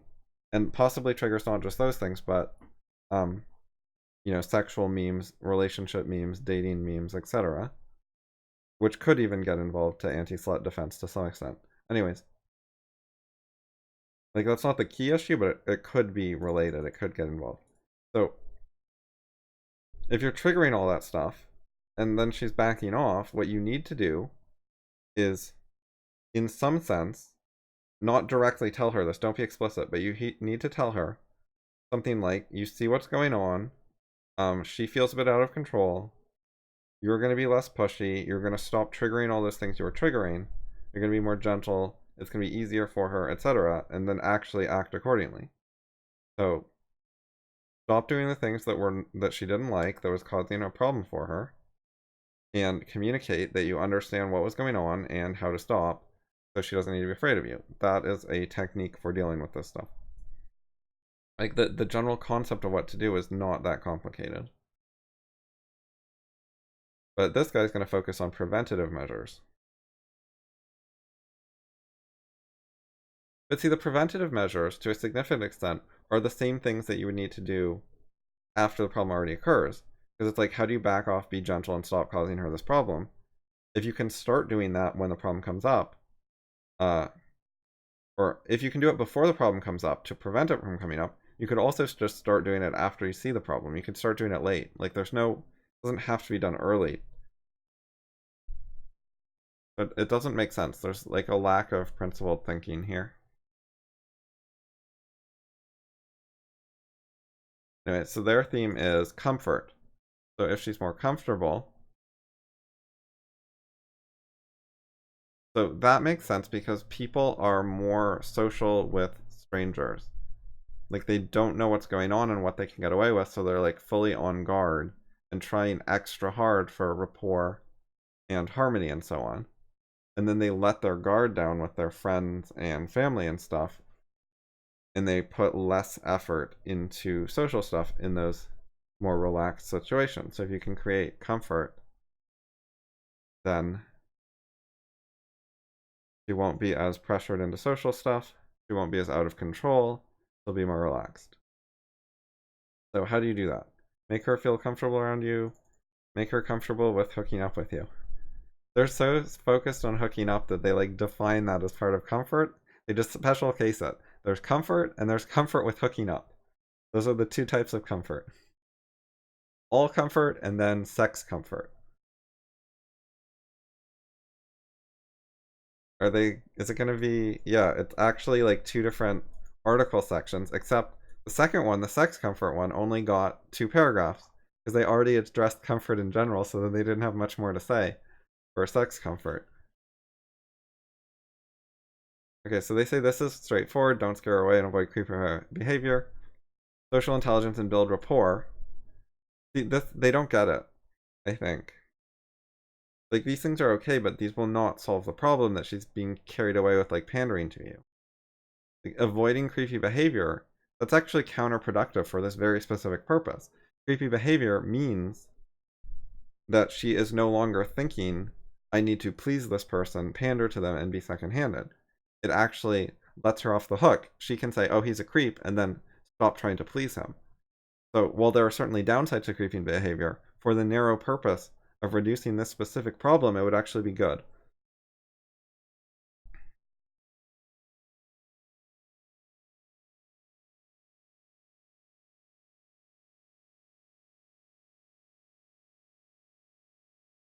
Anyways, they're talking about building rapport, but part of the problem is people get carried away with rapport. They're so stuck in the rapport that like they lose themselves. So you have to be careful with the rapport. Like, literally, the problem they were describing was to protect herself, she breaks rapport, breaks rapport, breaks rapport, or breaks rapport. And then for what they're telling you to do, it is build rapport. Like, seriously, that is stupid. They're not thinking these things through very well. Like, it would have been better advice to say, be careful about building too much rapport. Let her keep some independence and autonomy. Like, rapport is a group thing. It is a connection between two people, and that can be a threat to the self, which is why she was breaking rapport on purpose and getting distance and being cold and whatever. So be careful about building rapport.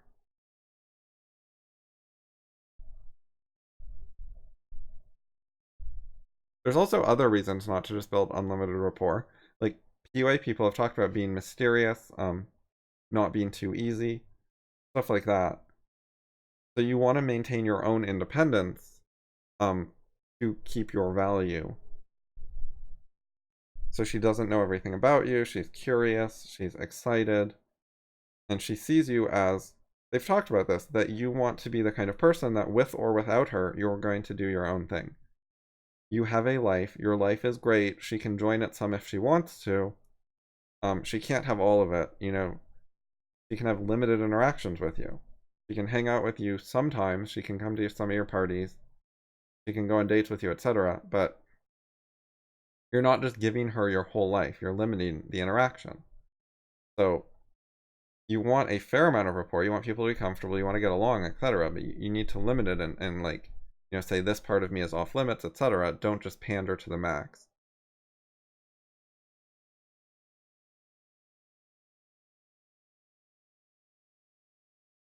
See, it's even talking about getting to know her, and it's when you do that, normally she's getting to know you as well, but that's something you want to be careful with a bit. Like, hold a bit back.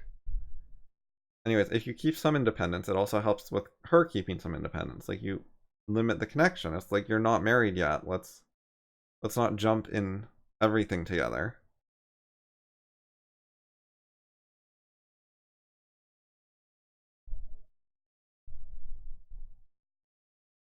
Oh, and then he takes it back and he says you don't actually need a lot of rapport to have sex with someone. So don't focus on it too much. But then why did he say it was straightforward and then say to do this? And then he's like, oh, but not do that.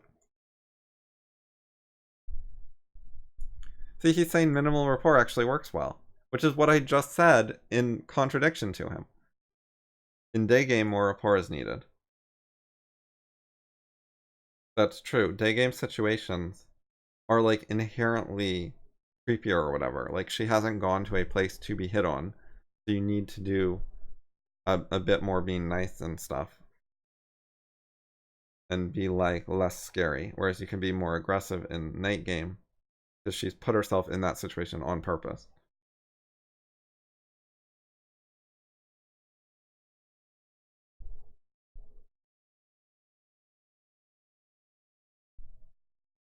I don't think this is true. I don't think they have good data on this. I think they're just thinking about it wrong.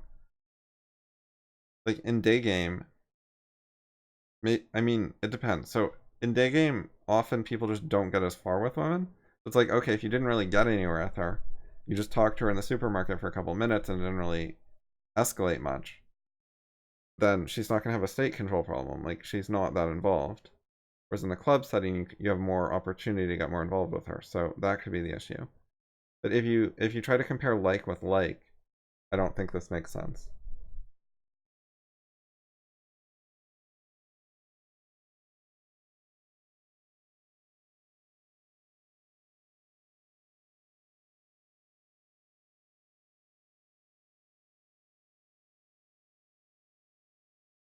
By the way, you're not supposed to be totally non-threatening.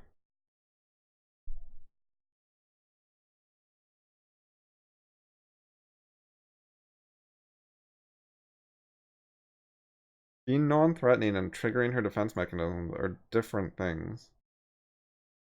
Like, sometimes women, like, date criminals or something, and that guy is kind of threatening, but it's not triggering her defense mechanism. She's not personally scared in ways that chase her off.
Okay, sure. She tries to avoid being carried away with like bad ideas, things she'll regret later, things her friends will disapprove of.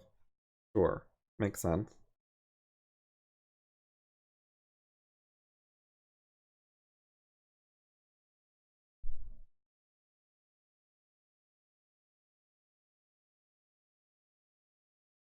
This is actually a weird comment. If you're a Slav, she will not want to be seen with you, yes, much less have sex with you. That means if you're a Slav, she'll avoid sex with you more than being seen with you. That's what it's saying. But that doesn't actually make sense because being a slob makes her look bad in public to be seen with you. But if you're a slob, but you can be a slob and she could have sex with you in private if you have good traits. Like the slob is a negative trait that primarily affects public stuff. You look worse in public. So the main issue is she won't want to be seen with you because you look bad, but it's not very directly related to sex. Like, or at least less so. So he shouldn't be emphasizing slob getting away with sex more because it's less of an issue there.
Yeah, this is what I thought it was.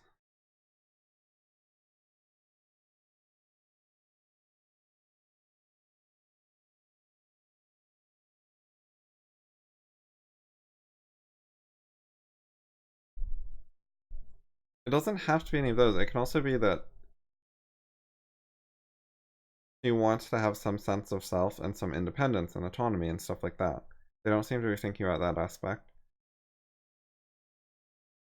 They're viewing her just like a sex bot who has certain rules, like social standards. And I mean that's an okay approximation. It has some truth to it, but I think that women can also be people who are interested in other things. Like they can find it draining to be like super on socially all the time. Like there's downsides to that, even if they do it a lot.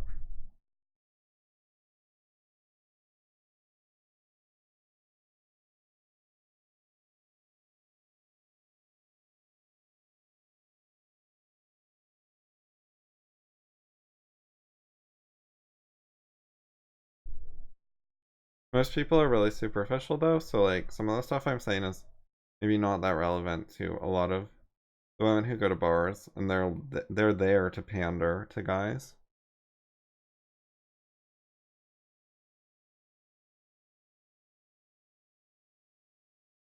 The previous article started with like some conceptual big picture comments, which is why I was talking about those things.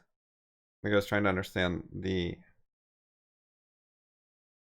how stuff works in general rather than the parochial details of um, club girls.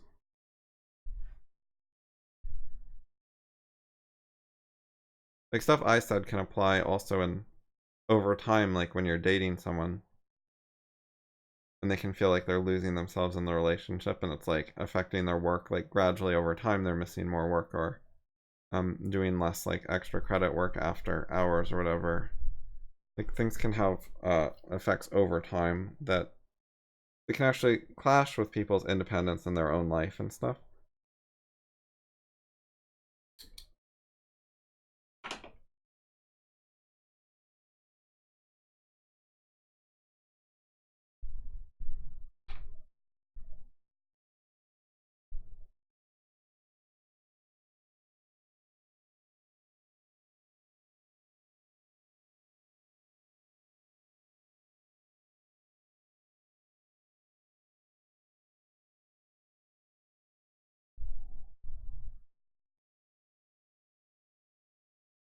I thought he was gonna have like a book, but then it's not. He doesn't actually have a book.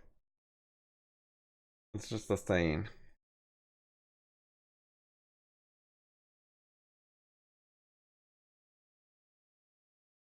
Okay, it's the same Alec guy.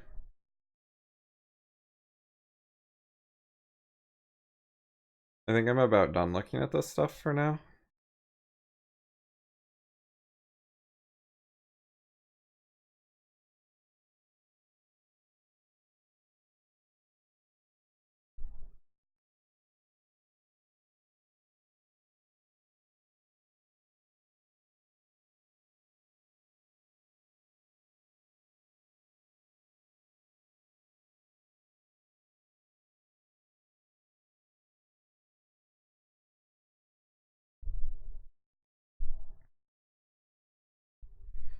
This is kind of a dumb tip. Just make sure that you have at least as much social value, at least in people's perceptions, as the girls you want to fuck. Like, yeah, sure, that makes it easier, but a lot of guys have trouble with that. It's it's sort of like the advice, just be good at it.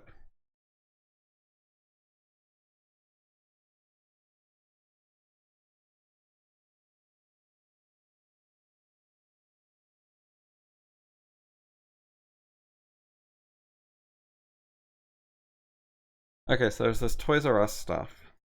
Oh, so there's a link even, and there's a went under link.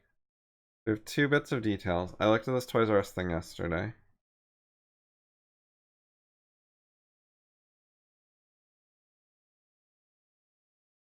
So this is Bloomberg. Online competition was inevitable, but debt is what did it in.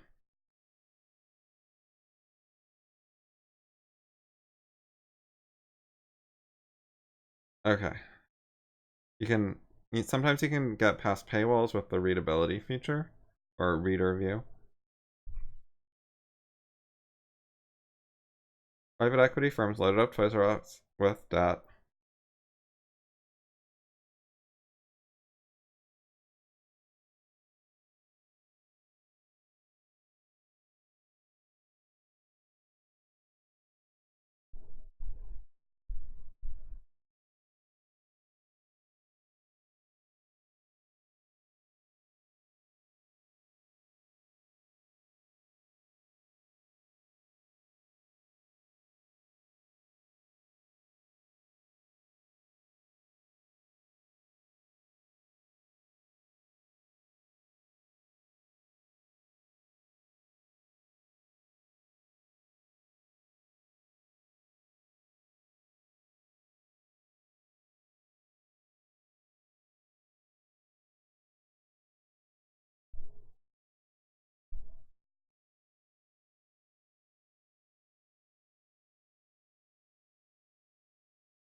Wait, where's I think the like actual quotes are missing in the reader view. Right. What's fascinating is Toys R Us revenue didn't fall much, even during and after the recession. It 11.2 billion of sales before the buyout and 11.1 after. Wait. Oh no, this is like 10 years later they had 11.1. Yeah, their revenue was about flat. They actually were up about at some point. Problem was costs, and most of that was interest on borrowing.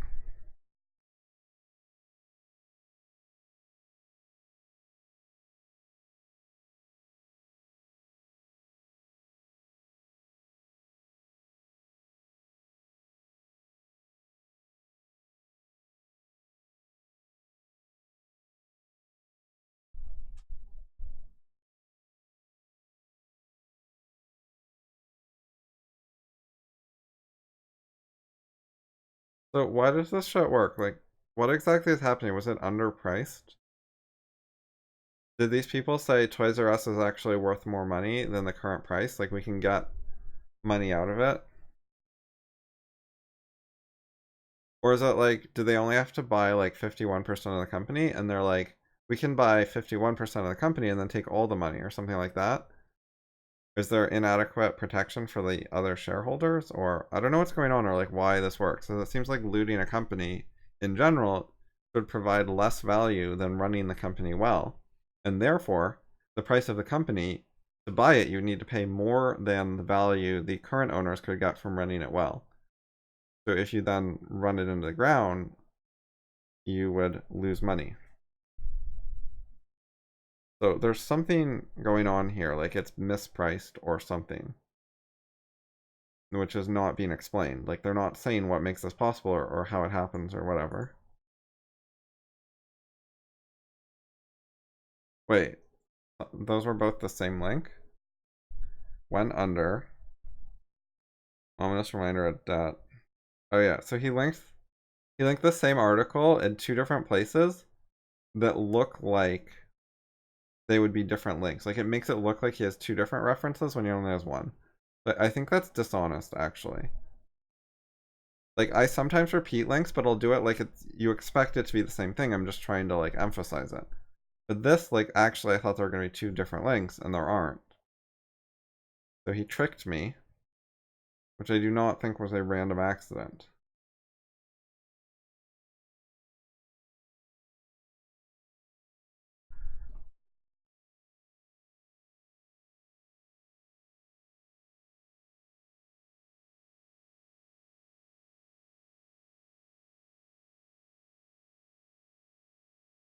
So it's possible the investment firms just lost money and it didn't work out. So like maybe they just did a bad job and they failed as well.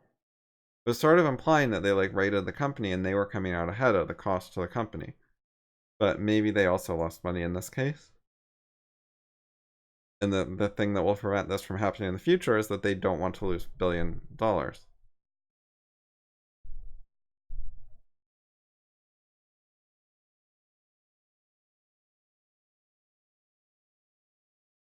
Abandoning any hope of ever recovering the $1.28 billion they invested to purchase it.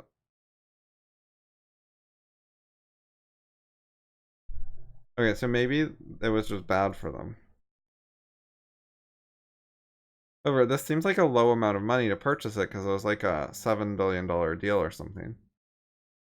So why did they only have to put in that much money in order to get control of the company?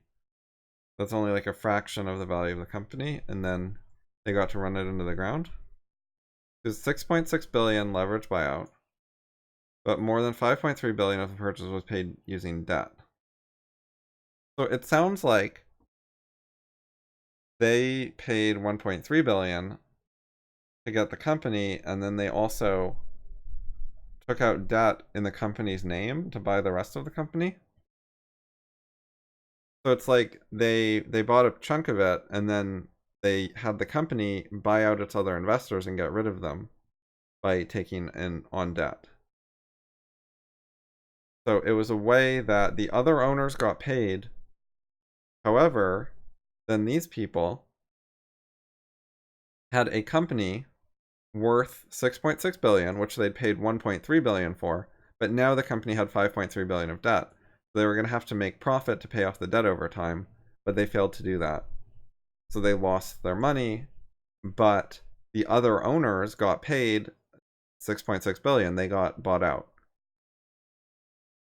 So yeah, they thought they could deal with the debt, and things turned out badly for them. So it was just a failure. And the other owners got a sale price that they were happy with. I have no idea if they should have asked for more or whatever, but they got paid 1.3 billion from these people plus 5.3 billion from people who were willing to invest in the Toys R Us buyout, like willing to lend money for that purpose. Anyway, yeah, I'm not seeing like an indictment of capitalism. I'm just seeing entrepreneurs sometimes fail and lose their own money. Like the people who are losing money here are not the original owners of Toys R Us. They got paid 6.6 billion. The people losing money are KKR, Bain, Vornado, and whoever decided to loan $5.3 billion, presumably many different people. Anyway, whatever banks or investors or whatever loaned that money also lost out to some extent. I don't know how badly. But if Toys R Us is going bankrupt while still having like significant debt payments, then I think that those whoever loaned that money lost out. So some entrepreneurs fucked up, but they're the ones who got hurt. People are mad though because now they don't have Toys R Us's to go to. But that's just part of capitalism. Some business plans work, some fail. Plans to improve Toys R Us can fail.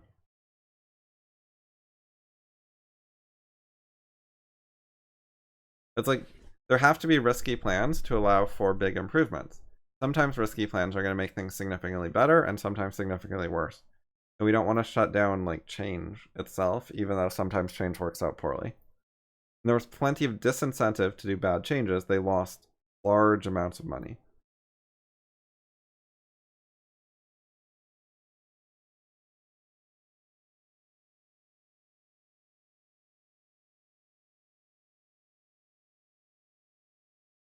So they thought they would be able to run the company with this much debt and still do okay. And they were mistaken.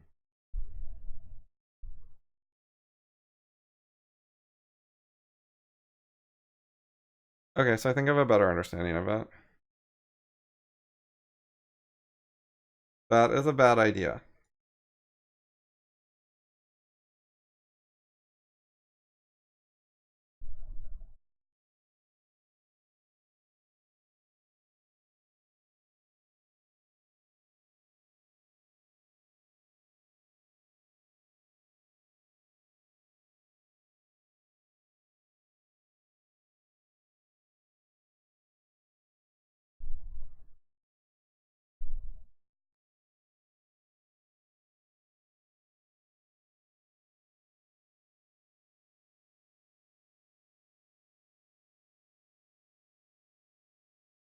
So Toys R Us was in a risky position. Walmart, Amazon, and others were competing with it. While its sales did not fall off a cliff, they were like fairly flat for over 10 years. That's not good. So it was in a risky position, and these entrepreneurs and investors came along, and they offered billions of dollars to take over and deal with the problem. So the original owners were like, you know what? We want out. You're offering us a bunch of money. We're going to get out and not deal with this problem, and you guys can try. And then the new people paid a bunch of money for the privilege of trying to deal with the problem and turn things around, and it didn't work.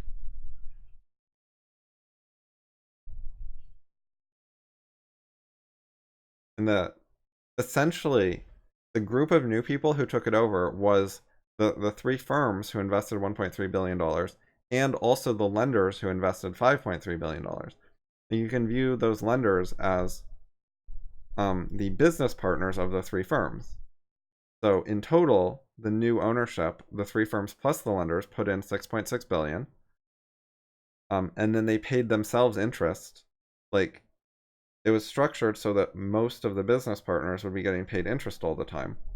That was part of the deal. And these people decided that was okay as the like leadership team. And that didn't end up working out. But not paying them interest probably also wouldn't have made things work out well, because like if there's no profits to be had, if there's not even enough money coming in to give a return on investment, it wasn't good anyways.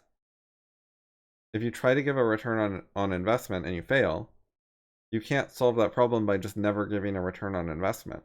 Like if you avoided the interest payments, if you weren't giving some return on investment, you would have a longer runway to try to turn the store around. But that's it. And they had a long enough runway. They had over 10 years.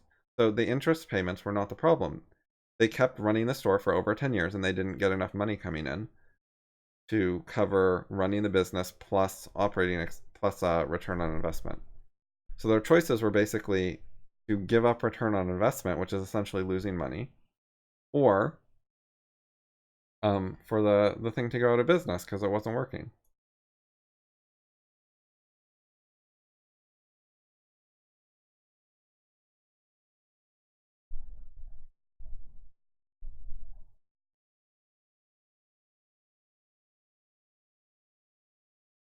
Well, this is an interesting claim because maybe they could have built their own, but competing with Amazon, that wasn't their area of expertise. Maybe they should have tried harder to have a partnership with Amazon. Maybe they needed to work with Amazon because they bring different things to the table than Amazon does.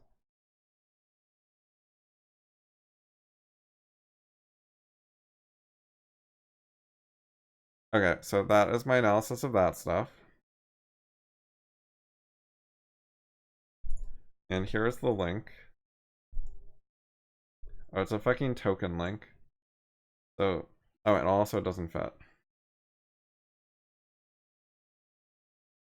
Is that gonna work? Yeah, there we go. Alright, so there's the link for that. Now back to Vienna. Because there's a new blog comment from Curie Comments. Wait, it doesn't say what thread it's in. Oh, it's in submit podcast questions.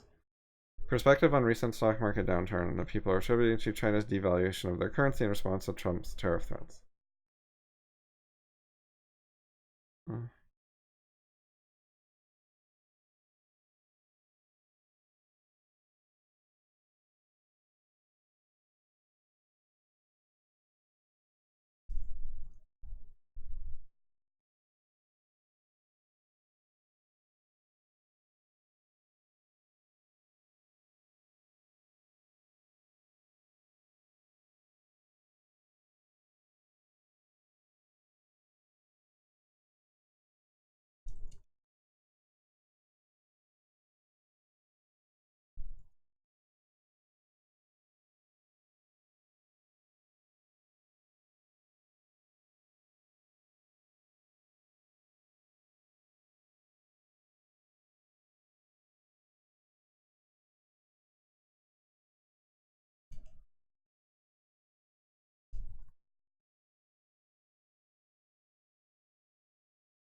Oh, see also Trump protectionist Elliot Temple.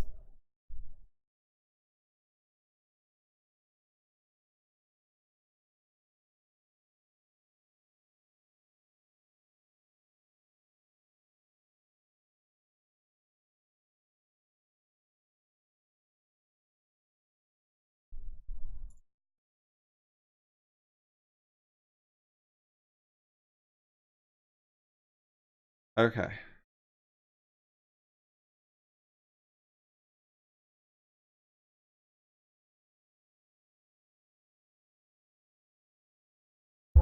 You're hanging out in the House of Sunny podcast, where it's always sunny, mostly because of your host, comedian, and YouTuber, Sunny Loman. Want to know what Sunny and her friends are thinking about this week? Well, here she is, Sunny Loman. Hey, welcome everybody. Welcome to the House of Sunny podcast. I'm your host Sunny, and I'm here with Doug from The Rational Capitalist. What's up, Doug? Hello, Sunny. How are you today? I'm good. Awesome. How are you? Should we start with pleasantries? Yeah, no one wants to hear that shit. You know, how are you? I'm fine. How are you? I'm fine. Meanwhile, the radio show ticks on. Yeah, people just want you to jump in. Just jump right into it. We're going to talk today about Trump's racist tweets. That's what all the headlines are telling me. That I went to go get the full tweet, and I'm trying to fill in on Google, Trump's full, and the next word is racist tweet. And I just put in tweet, I didn't put in racist tweet, and all that I got were just headlines of Trump's racist tweet. So we already decided it's racist. That's the conclusion. Google, CNN, everybody has told us that conclusion is a fixed conclusion. So we're going to talk about Trump's racist tweet today. I have an insight that I don't think I've heard anyone say. I mean, we've heard a lot of analysis of it so far because it was a few days ago. And anyway, we'll get into that in a minute. I'll read the whole tweets. And then I've got an Ellsworth Toohey quote I want to read to you because some dude posted this to Quora. And he was just talking about why he supports Trump and he posted this tweet quote and I read it and I thought, holy crap, like that's the world today. And we all talk about Shrugged and how predictive it was. And then there's this quote of Ellsworth, basically, like people who he is for the non-objective. Hasn't everyone read The Fountainhead? So I wrote Shrugged and I wrote The Fountainhead, and the main villain in The Fountainhead is Ellsworth Toohey. And there's this quote in there where he's telling another, I guess, semi-villain, Peter Keating in the novel. I don't think he's a villain anymore. I think he's the poor schmuck rather than the villain. The villain is Ellsworth Toohey. Yeah. And he's telling the poor schmuck all the inside story about how he's really just an evil genius who's been twisting everybody to his own will. Anyway, there's this quote in there, and I was like, holy crap, that's like what it's like on Facebook. That's online life right now. Is this universe that Toohey was trying to create? So I think that's interesting. And it's she came out of Soviet Russia, so I'm sure she knew exactly how it's done. And I think we all need to realize what's going on here, and that is what's happening. It's the playbook. It's the same playbook, and it's here in America. Okay. So you're going to wait for that. That's coming up. All right. So let's talk about Trump's tweets, and I guess first I'll just read it, and then we can. I loved it, by the way. Wait, is she gonna? There's so much setup. I just want the actual quote. I'm curious which quote it is. I mean, I know the scene, but yeah, that was like too much hype without the actual quote. And also, she should actually put the quote on screen on YouTube, in my opinion. Like Doug?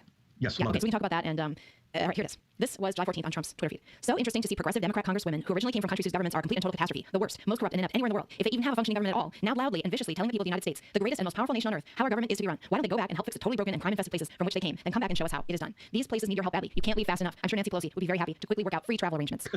So funny. And I'm sure she would because she can't. And they don't even link to like the tweet or the quote in the YouTube description. That's pretty lame. In addition to not putting the text on screen.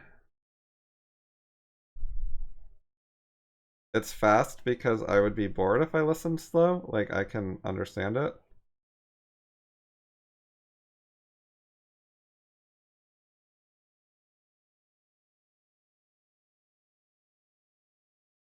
This is just how I listen to things.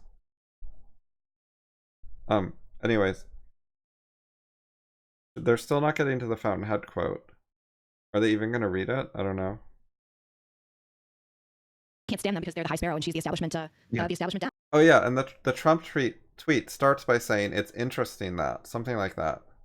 It's interesting, which is very standard social crap. They're not saying like why it's interesting or what's interesting. They're avoiding saying their own opinion. It's interesting. It doesn't tell you an opinion. It's avoiding taking sides. It lets the reader read into it why it's interesting, whatever they want. It's very anti-sticking your neck out, and it's very common. And you see that kind of social pandering just straight up to the presidency. Like, even when he's at the top, he's still pandering and sucking up to people. And he's just controlled by the methods of social climbing he used to get there. He doesn't get to be like, now I'm at the top, I'll be my own person. You know, it's now he's at the top and he's still just struggling to do the second-handed shit he's always done. Which reminds me, of course, of the writing trash quote.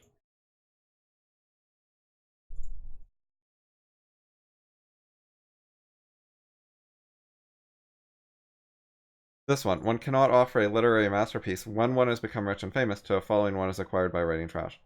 One found it difficult to maintain one's loyalties to one's own convictions at the start. A succession of betrayals will not make it easier later.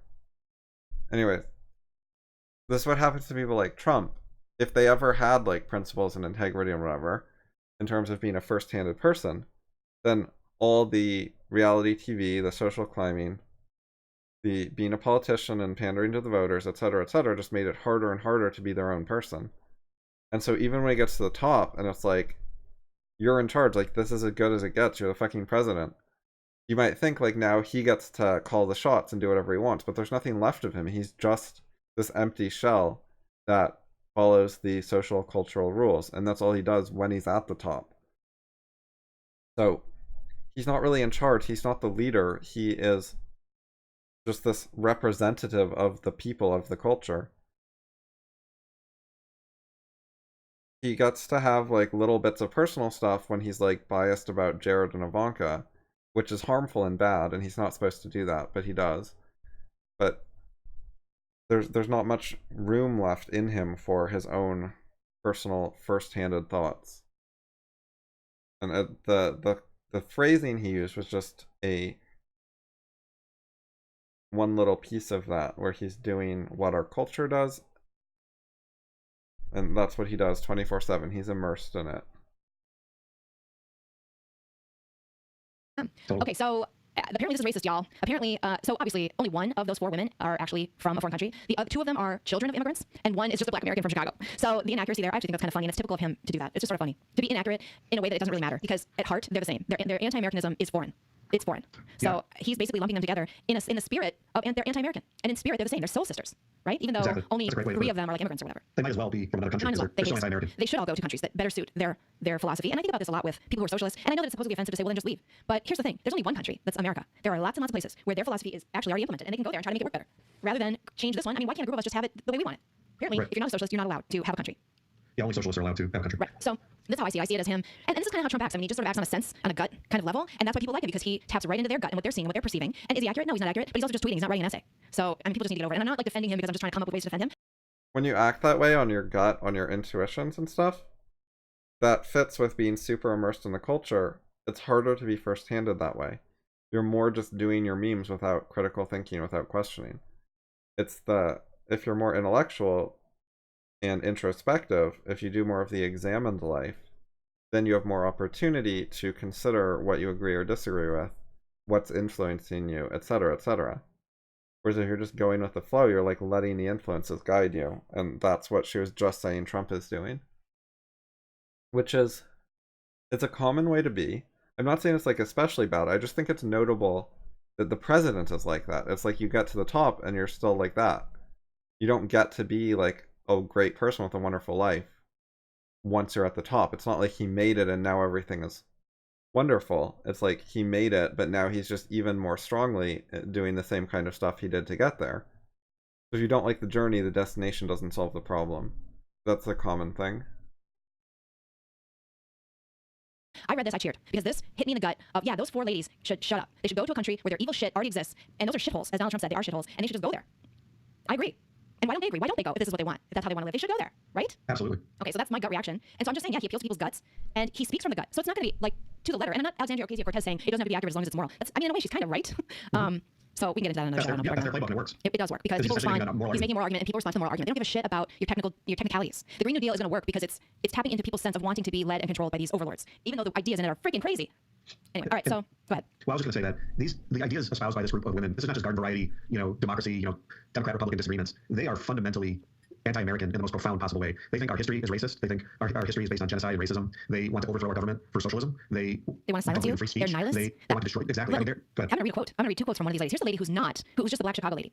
So this is the one who's the most American of the 4. She has parents who are American. She's American, although her dad was a druggie who was in jail the whole time, and she was raped and blah, blah, blah. She took a crappy life and decided to hate everybody and hurt people. So this is a quote that she just said the other day. We don't need black faces that don't want to be a black voice. We don't need Muslims that don't want to be a Muslim voice. We don't need queers that don't want to be a queer voice. If you're worried about being marginalized and stereotyped, please don't even show up, because we need you to represent that voice. And Trump is racist. And Trump is racist, right? That's just naked racism. Naked racism. And here's another thing she said. The people closest to the pain should be closest to the power. That is creepy.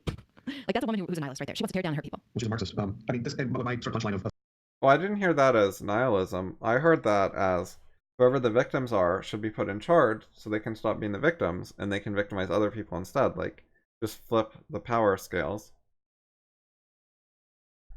The weak shall be mighty and the mighty shall be weak, or whatever. I don't know the actual Bible quote.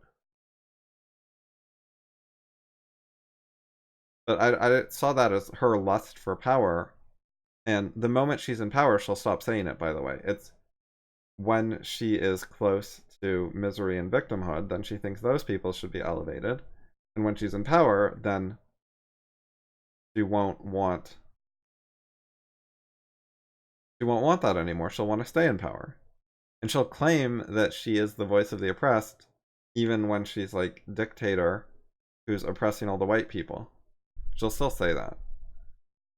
Of saying this was that these people are so profoundly anti-American that for him to react the way he did and to tweet this. I know there's the meek shall inherit the earth. I think there's a different one. I think the reason it resonated with me psychologically is when there's this level of evil, right, that's trying to attack you, my first reaction is get away, evil, get away from me. That's a healthy psychological reaction to this, is get the F out. You're not going to sit down with these women and exchange essays on philosophy, okay? or the people who voted for these people. You're not going to sit down and share essays with these people. So that's not going to happen. And his attack was not racial, it was ideological. I mean, communism, environmentalism, and pro-Islam, those are not racist, those are ideologies. And he's saying, look, if you're that far gone and your ideas are so antithetical to America's core values, which is private property, liberty, freedom of speech, then you don't belong here, in essence. Yeah, seriously, get out, honestly. Just go somewhere. We need to have an exile place for people like us. If we can't deport them, we need an exile island. But now, what I'm saying is, because a lot of people's reaction is, their negative reaction is also psychological. So I think you have to ask yourself if you're having a negative reaction to that. Why is that? I think you've got a problem. That's interesting. Because, if, like, first of all, what do you think the problem is? reaction. Like the reaction that it's racist. I mean, what do you think? What is the psychological? I don't know. You're not an expert, but yeah, I mean, let me put it this way. I mean, I think a healthy reaction when someone's calling out evil in a very sort of bellicose way here and saying, "Get away from us, get out." Yeah, my first reaction is positive, and I think that's healthy to think, "Get away from me." Now, you can then rationally go back and say, "Okay, well, wait a second. What does he really mean? Does he really mean he's sending the police over to deport them? Is that no, they're American citizens? We can't do that." Of course, that's absolutely not what he's saying. He's making essentially a kind of moral argument that, look, folks, if you all are this. You are so far outside the mainstream of American thought and American values. We really don't want you here. Most Americans want you gone. And particularly in the case of Omar, where she was rescued by America and she came from Somalia and was essentially rescued by her country. And now, rather than show any kind of sympathy towards American values, and then say, you know what, okay, I think we have some political problems, and here's what what I would want to change. But generally, I think America's a good country, and that's why I'm here, and that's why I love it, and so on and so forth. I would probably give them a little bit of slack, but they don't do that. They never do that. It's always negative. It's always. I mean, it's just an absolutely bleak and dark vision of America. Their policies reflect that, and I think that the healthy reaction is get out of here. Get away from us. Yeah. And so if you think, I'm gonna BRB, but keep this playing with headphones. and in a larger way, this is what we need to be doing. This is how we need to be thinking. Is morally, how do we feel about this, and what do we think about these people? How do we react to them? And then what are the actual tactics and logistics of trying to fight this battle? But to punch at him or to react to him negatively if you're on our side, that would to go after him rather than address the core evil that he's reacting to, that to me is outrageous. It's a weird focus for sure. I mean, even if I was bothered by his style or his inaccuracy, I don't think I really care very much, because at the end of the day, any punches against the evil are fine with me. I mean, they're that bad. And somebody accused me of being amoral yesterday for saying that on Facebook. Like, What? It's the opposite. Yeah, I don't know. I think it's weird. Well, I mean, some of these people are saying, that this, I think this is telling too. You asked about where I think the psychology comes from. My patriotism is not blind. My love of our country and American values is rational. It's not unfounded. And I think for most people in this country, maybe they're not as deeply intellectual as we are, some of our listeners are, in terms of really defining and explicitly understanding them. But their love of their country is not unfounded. They have experience. They're pretty smart people. And this caricature that Trump is just appealing to this sort of love it or leave it tribalism is such an insult, I think, to most Americans. I don't even know what it means to be. I guess there are probably some people that are so dumb that they just think whatever America does is great and it's just love it or leave it no matter what we do. I don't think anyone. I don't think they think that, because they're not saying, "Oh, sure, America can be socialist," and I'm fine with that. Like, they're actually against that. They're trying to preserve the society that came out of the Enlightenment and the Constitution, the society that we still pretty much enjoy: freedom of speech, freedom to protect ourselves, freedom to just the sense of life of being an independent individual who gets to make their own decisions and can't be told what to do. That's the people on the right who voted for Trump. Right. So it is. And to call them just a bunch of tribalists who would take anything. The reason they like Trump is because of tweets like this, and the people who think they're stupid hate these tweets. They hate these tweets. That's the psychology underlying it. It's a sort of a stereotype. It's right on the leftist playbook. It's this caricature of the basket of deplorables. It's that Americans are fundamentally dumb. They're stupid. Emotional, unintellectual, tribalist. Clingers to their guns and their Bibles, and this kind of. And this is why Trump won, because these people who comprise a majority, I think, of our population are not having that. That's bullshit. These people, maybe a lot of them are college professors, thank God, but these are people that, through their experience, through their work, through their life, through their families, they love our country and they know exactly what's at stake here, and they see it disappearing. And these people. It's one thing for the left to react in the way we would expect them to react to anything like this, but for people on the right to be criticizing Trump and for his supporters for having a positive reaction to this, I think that's outrageous, and it just plays right into the leftist playbook and this caricature. And I think the average American, the average Trump supporter, their love of this country is not blind and unfounded, and I think to think otherwise is a total mystery and a failure to appreciate this culture war we're in. Yeah, perhaps. So when I was trying to find this tweet, I went to Google and searched, and I keep having this problem where I go to Google and I don't get what I want, and I'm having to go to DuckDuckGo to get what I want. And if that's not a sign of Google's imminent demise, I don't know what is. And I'm talking about just jokes or anything. Like, there's so many things now that they've algorithmed out to feed you exactly what they want you to see rather than what you're looking for. So I go Trump's full tweet, because I didn't just want like a quote or whatever. I want the full tweet. And the first 2 pages is just article after article of analysis, and the headline after headline is Trump's racist tweet, Trump's racist tweet. I go over to DuckDuckGo, and the second one is a National Review article with the full tweet in it. Wow. It's just okay. So hang on, I just want to say this about the racism. Yeah. There is a point to be made, and I think this is where people say the racism comes from. That when you're looking at these 4, to automatically assume that they're immigrants or that they're not Americans, or that to people is racist. That he's looking at 4 minority women and he sees foreigners. Okay, but the thing, my insight that I've heard no one else say, is that these women do everything they can to push their heritage in your face. They don't push their American heritage in your face. They push their other country heritage in your face all the time. Yeah. Ocasio-Cortez is Puerto Rican. Like, she can't wait to do the accent for you. The full accent when she's talking Puerto Rico. I can't do it, but every time she talks, she falls into her little Spanish accent. She's always talking about being Puerto Rican. Talib Rashad, is that her name? She's always talking about being Palestinian. She is Palestinian. She calls herself Palestinian. That's not even a country, but anyway, it's a group of people over in the Middle East fighting to destroy Israel. and that's who she is. She's Palestinian. She's not American, and she shoves that in your face endlessly. Even the black woman from Chicago, she's not American. She's an African American, and I don't normally think of them as foreigners, but she's choosing to define herself by another country, as are a lot of black people these days. So you look at the four minorities, you see foreigners because they want you to see that. They want you to see that because that's their card for power. That's how they got into their positions of power, by being un-American and being foreigners. And in fact, Ocasio-Cortez, who grew up in a white suburb, pretends to have grown up in ethnic immigrant Bronx. Yeah, totally. So it is absolutely normal to accidentally assume, and I don't think it was an accident, but if he did make that accident, they can't tell you loud enough that they're from another country, but Trump makes that assumption in a tweet and he's racist. So they are racist about themselves. They're shoving their heritage in your face nonstop 24/7 because it's their way of getting power, but we're not allowed to acknowledge it or see it. That's a great point. Yeah, I've heard no one else make that That's point. a great point because they are identifying themselves as non-Americans in every possible way. All the time. And they're, in a way, again, their identity as marginalized people is what gives them currency in these left-wing circles, right? You have to have a non-white, non-American identity. The more identity. other you are, the better you do in the power circles, in the prestige circles. So, but we're not allowed to see that or notice it and make the wrong assumption about them. When you recognize it and acknowledge it and He fully says, embrace it, you hate brown people. Every time you see a brown person, you see a foreigner. Well, yeah, you're shoving it in my face. Yeah. All right, so Trump did a response. Those tweets were not racist. I don't have a racist bone in my body. The so-called vote to be taken is a Democrat con game. Republicans should not show weakness and fall into their trap. This should be a vote on the filthy language statements and lies told by the Democrats. He's talking about the thing in Congress, whatever they did. Who cares? Congresswomen who I truly believe, based on their actions, hate our country.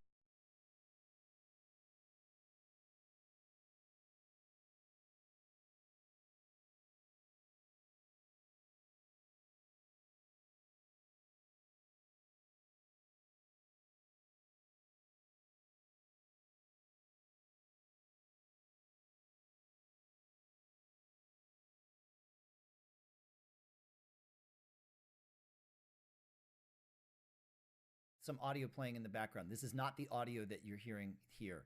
I just have some audio. Country. Get a list of the horrible things they have said. Omar is polling at 8%, Cortez at 21%. Nancy Pelosi tried to push them away, but now they are forever wedded to the Democrat Party. See you in 2020. So yeah, he's trying to beat them in an election too, folks. Yeah. It's an election year. So what, you want them to win? You want the Democrats to take power in this country after the last 3 years and what they've shown us they're going to do to us? In the last 3 years, they have used every single available means to silence conservatives and Republicans and libertarians. I agreed with her point that the people put their heritage and their foreignness in your face, like they define themselves that way, but then when Trump reacts to them that way, they think he's racist. But when they do it, it's not racist. There's something fucked up there. And even just people who want to be an independent thinker. Tim Pool, a total liberal. Joe Rogan, all these liberals. And deplatforming, shadow banning, silencing. And if you think that these are private companies, holy crap, Doug, right? Earlier this week, Doug shared this article from Zero Hedge about all the interest. This is so interesting, you guys. Hundreds, apparently, or 100 or more, former Obama and Hillary aides, I guess, or different people, members of their administration, are now placed in positions of power in these tech companies. Where else do you see political people whose business is politics? That's their career. They worked for Obama for 8 years in a high-level position in administration. Interesting how now they're over at Facebook deciding who gets silenced and who doesn't. How interesting that they've given up politics for Silicon Valley. That's fascinating. And this article names them one name after another, former Hillary blah blah, and it's just a laundry list. You can't believe it. Well, it's not a few people. Let me read just 2 or 3 sentences of this. But it's not a few people. It's a lot of people. Go ahead. The policy director at Facebook was Nancy Pelosi's chief of staff. The algorithm policy at Facebook worked for Hillary at the State Department. The head of content policy. Oh yeah, Alan, that might be what I was thinking of with the last being first and the first last.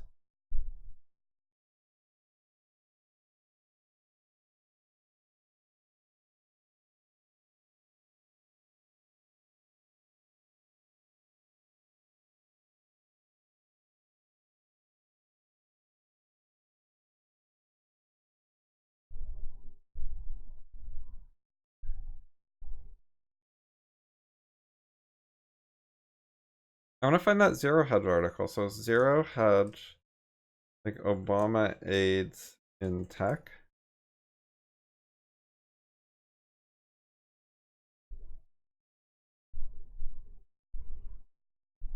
They didn't give like the title, and they didn't give a link. Worked for the Hillary presidential campaign. The person in charge of privacy policy at Facebook used to work for Al Franken before he worked for Senator Bono, before he worked for Congressman Oberstar. The director in charge of countering hate and extremism, quote unquote, at Facebook came from the Clinton Foundation. The person at Facebook who currently, quote, oversees programs on countering hate speech and promoting pluralism, and, quote, develops internal third-party education and drives thought leadership on hate speech and content moderation, quote, was one of Obama's policy advisors at the White House. So interesting how, and he says there are a lot more. And so interesting. Diversity. It's spark of diversity. Well, I've never heard of so many politicians suddenly in like a year's time moving en masse from Washington to Silicon Valley. How interesting. I wonder what they're doing there. I wonder if they're coordinated. Oh, no, it can't be. No, private company. Right? I knew that Congress people were putting pressure on Facebook and Apple and these guys. I knew that there was pressure being put on these guys to do different things. I mean, that was done out in the public. And I thought, well, that's what's happening in public, what's happening behind the scenes in terms of pressure. But I didn't know. I found an article that's like a couple months old at the time they were doing their podcast, but maybe it's the one they had in mind. Wait, no, it's short. Like, it has about the right title.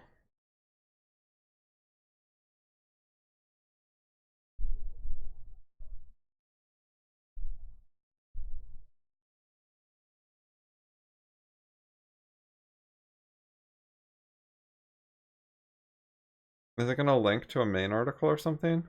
In total, Breitbart was able to find 45. Oh, so maybe Zero Hedge just linked to Breitbart. Facebook has dozens of ex-Obama and ex-Hillary staffers in senior positions. Oh, and here's a fucking list. Okay, so they cited Zero Hedge, but Zero Hedge just links to a Breitbart article. Anyway, I'll give these links.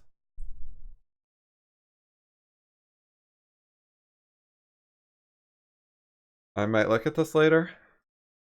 That the political power on the Democrat side has been placing high-level people in high-level positions within those companies that actually work. I mean, it's literally like a Puffy Miggs from Shrugged working in Facebook offices to tell people how to think. Right. About who's allowed to speak. That's Puffy Miggs over there in Facebook. The rabbit's foot in one hand and in one pocket and the pistol Gun in in the the other. other. I mean, it's fucking happening. So don't tell me these are private companies. This is government. This is Democrats trying to silence their opposition and the opposition to socialism and communism. Wake up. You know, you said something to me yesterday. Yeah, I basically agree with that. I like the Cuffy Miggs comparison. That I laughed at because it's such a good question. We were talking about this and he said, you know, 'cause we're talking about these people. And that's happening even though Trump is president. Like, Jesus, that's scary. Like, even though Trump is president, the government is still sending out Cuffy Miggses to run Facebook and stuff. Like, he doesn't have as much power as you would wish. In some ways. Like, limited power is important, but the government is doing all sorts of stuff that it shouldn't be doing, and the government leader doesn't want it to do. The government leader should have a lot of power to have the government not do things.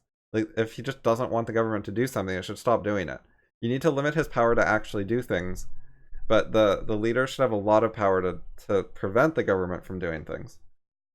They can have much broader powers to not do anything and stop spending taxpayer money and stop fucking with the economy and so on.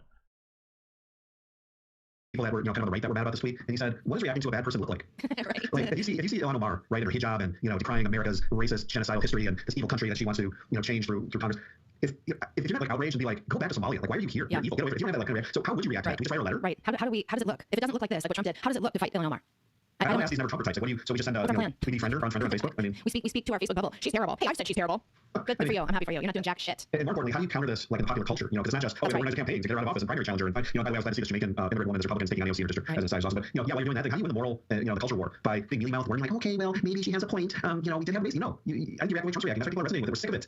Yeah, This but political correctness gone wild. also the way that you win a culture over is through humor and art, and it's not through. I mean, essays are important. You know, read out Shrugged, read the Fountainhead. That's what I say, because that to me is more visceral and it can change your psychology a little bit more. Well, that's 5% of the population that's going to do that. So what about the rest? You know, people that are seeing this, and when they see mealy-mouthed little wormy, I guess that's what I'm easily saying. Republicans. Like, right. I guess that's what I'm saying. Like Trump, yeah, Trump is a personality who's being tough and he's making other people bold, and he's winning people over his side just by being a winner.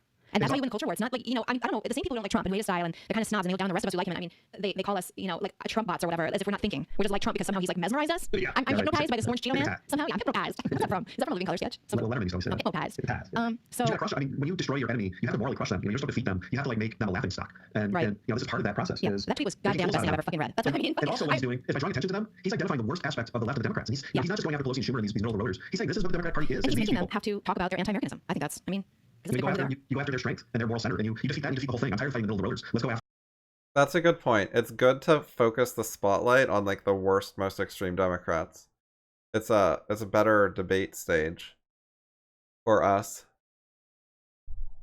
the most extreme, radical, most consistent defenders on the left, and let's attack them and call them out for what they are. Well, we have to because they're actually the ones in power. I mean, they're actually taking power now, and that's what I like. Don't you see that, everybody? Pelosi is no longer in charge. I knew that the day that and she's awful too. I mean, since when is she fucking moderate? But she at least is motivated by money, I guess. But Right. She has some ties she's motivated too. by corruption and money. Just I want to crush and kill people. Ah. So like what these people do in the Star Wars universe, like Darth Vader and the like rebellion, just a mindless tribe, and if someone says, "Hey, Darth Vader, get the F out of here," would you be like, "Oh, that's racist"? You know, that's not right. Yeah, he's. You should write him an essay. Right. The Skywalker tribe is just too collectivist. Yeah, write him a letter. And Just a letter. independently, not together, because that would be collectivism. That's too tribal. I sound like Kim Kardashian when I'm doing it, but I don't know why. Okay, so on that note, let me read you this Elder 2 quote because I feel like this is where we are so clearly headed, and this book was written in the 40s. So she must have pulled this right out of Soviet Russia, you know? Okay. Okay, so they were previewing this like over half an hour ago, and they wouldn't tell us what it was. And now we get the payoff. By the way, I'm going to read it and we'll talk about it. Okay, here's the quote. Here's Elder 2 talking to Peter Keating. The world of the future, the world I want, a world of obedience and of unity. A world where the thought of each man will not be his own, but an attempt to guess the thought of the next neighbor, who will have no thought, and so on, around the globe. Since all must agree with all, a world where no man will hold a desire for himself, but will direct all his efforts to satisfy the desires of his neighbor, who will have no desires except to satisfy the desires of the next neighbor, who will have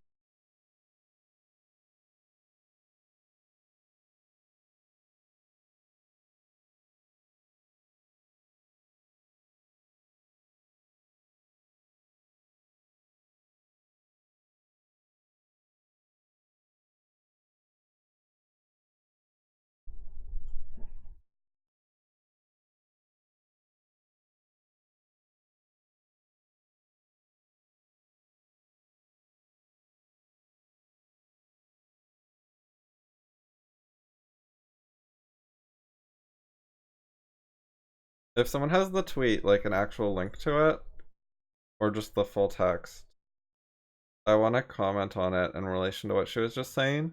Doesn't appear to be in this article. Full text, racist tweet.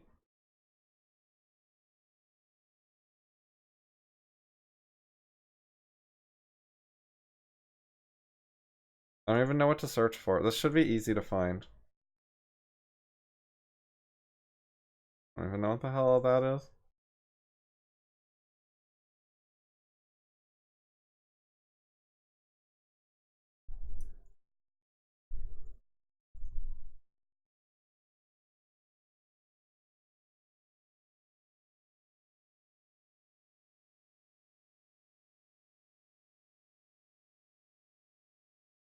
Okay, let's see what PJ Media says.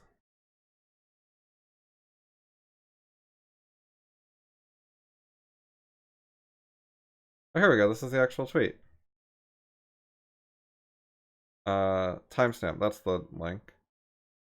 Okay, PJ Media actually linked it. It's 3 tweets.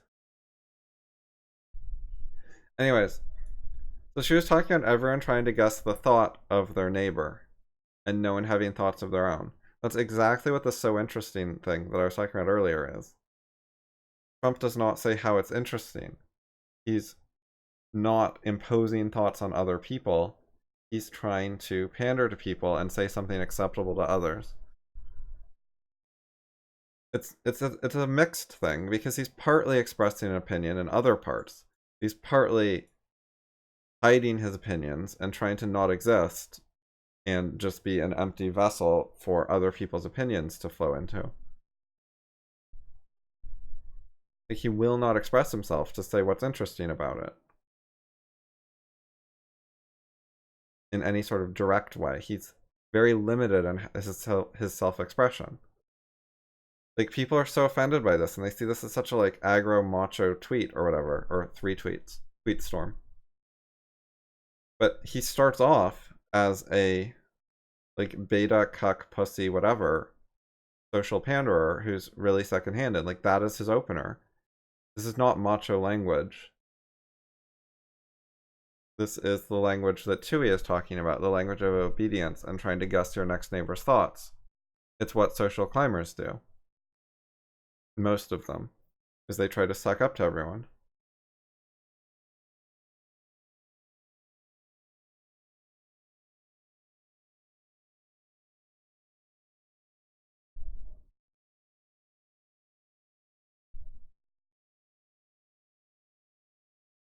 So Trump throws in opinions as asides. Like, this isn't a side. It's like a parenthetical. It's a comma-separated phrase. And this has an actual opinion. And he's sort of burying the lead and burying his own ideas. This is also not a very, like, personal opinion.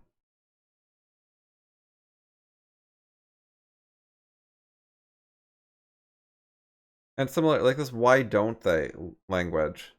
He's not saying they should. They should would be more assertive. You could say they should go back and blah, blah, blah. Saying why don't they? Like, what reason not to? He's like, I haven't been able to guess the thoughts in their head about why they don't. That's what it means, kind of.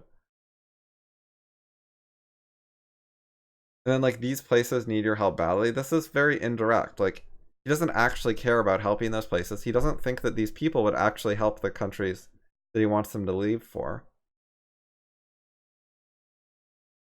He probably thinks they would make those countries worse. But he's trying to speak indirectly again. He doesn't want to actually assert his clear opinions. So he's disguising everything with like a semi-satire. But he actually doesn't want them here. He doesn't like them. But he's also talking like he's joking when he tells them to leave. He won't say it fully openly and directly. Have no desires around the globe, Peter. Since all must serve all, a world in which man will not work for so innocent an incentive of money, but for the headless monster, prestige, the approval of his fellows, their good opinion, the opinion of men who will be allowed to hold no opinion, an octopus, all tentacles and no brain. Right, so the opinion of men looking for prestige, that is what social climbers do. That is what Trump has mostly done in his life. And he doesn't have, like, a lot in the way of opinions. Things like America is great is an opinion held by literally, I don't know, 200 million Americans. At least 100 million, I don't know. And that's the kind of opinion he can put in an aside but not lead with.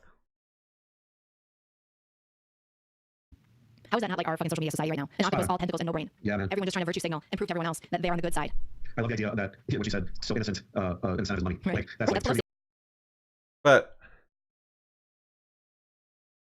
one of the things that's really fucked up about our society lately, and maybe in the past too, I shouldn't specify, but it's all the anti-money stuff, the like companies caring about social causes and whatever. There's a significant turn away from money to like activist investing and SJW investing, and non-profits are getting emphasized more and so on. And on top of that, companies that are trying to be for-profit, like say Chevron, are still sucking up to and appeasing the bad guys because they think that's the best way to make a buck. They don't understand that standing up for principles is what capitalism is actually incentivizing them to do. They will make more money in the long run if they do not cave in to the people who want to destroy Western civilization. If Western civilization is destroyed, they're going to be worse off. And even if it's only like partially a little destroyed, Chevron's like a top target. Things don't have to go that far downhill for it to be bad for Chevron. So there's a lot of appeasement from people who should be trying to make money and think they're trying to make money, but it's not practical or pragmatic or whatever. It's not how you actually make money to appease these things.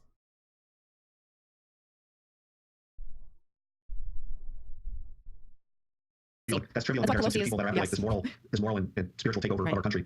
Yeah, and the Game of Thrones reference. I mean, this squad they're the High Sparrows, and they're taking over. So if they ever win the presidency, oh my god, I can't imagine if in 2020 they actually beat Trump. The first thing they would do is, I don't know, could they get away with it? Oh my gosh, I forgot to turn my phone. Could they even get away with it? But I think they certainly would want to. Literally just make it an end to ever getting elected after that. Well, and how much would we actually take? Like in California, we can see how they do this. They do it with fraud, and they did they passed laws that allowed this crazy ballot harvesting, and after the election, operatives took addresses of people who had ordered a ballot but hadn't turned it in, who were also Democrats, and they went door to door and collected these ballots for them. And God only knows how many of these were actually real ballots. But they collected ballots of people who didn't actually send them in, but who were Democrats. And with that, they found 250,000 new votes for Democratic candidates, and they kicked out 6 Republican House members who had already flown to Washington to take their jobs. Well, look at the political machines in the cities. And Chicago's been under Democrat rule for a century, and same with some of these other big cities that are completely running the ground. This is what they do. The end justifies. That's fucking ridiculous. I hadn't heard about that particular story. But yeah, they're absolutely doing election fraud. They've been doing it for many years. It's an ongoing thing. For Republicans to win, in a lot of cases, they have to win by a large margin because otherwise they will get cheated out of it. That's the philosophy. So whatever it takes to gain power. But the thing is, too, I feel like just look at how they've acted in the last few years and how far left the Dems have swung and where the media is at.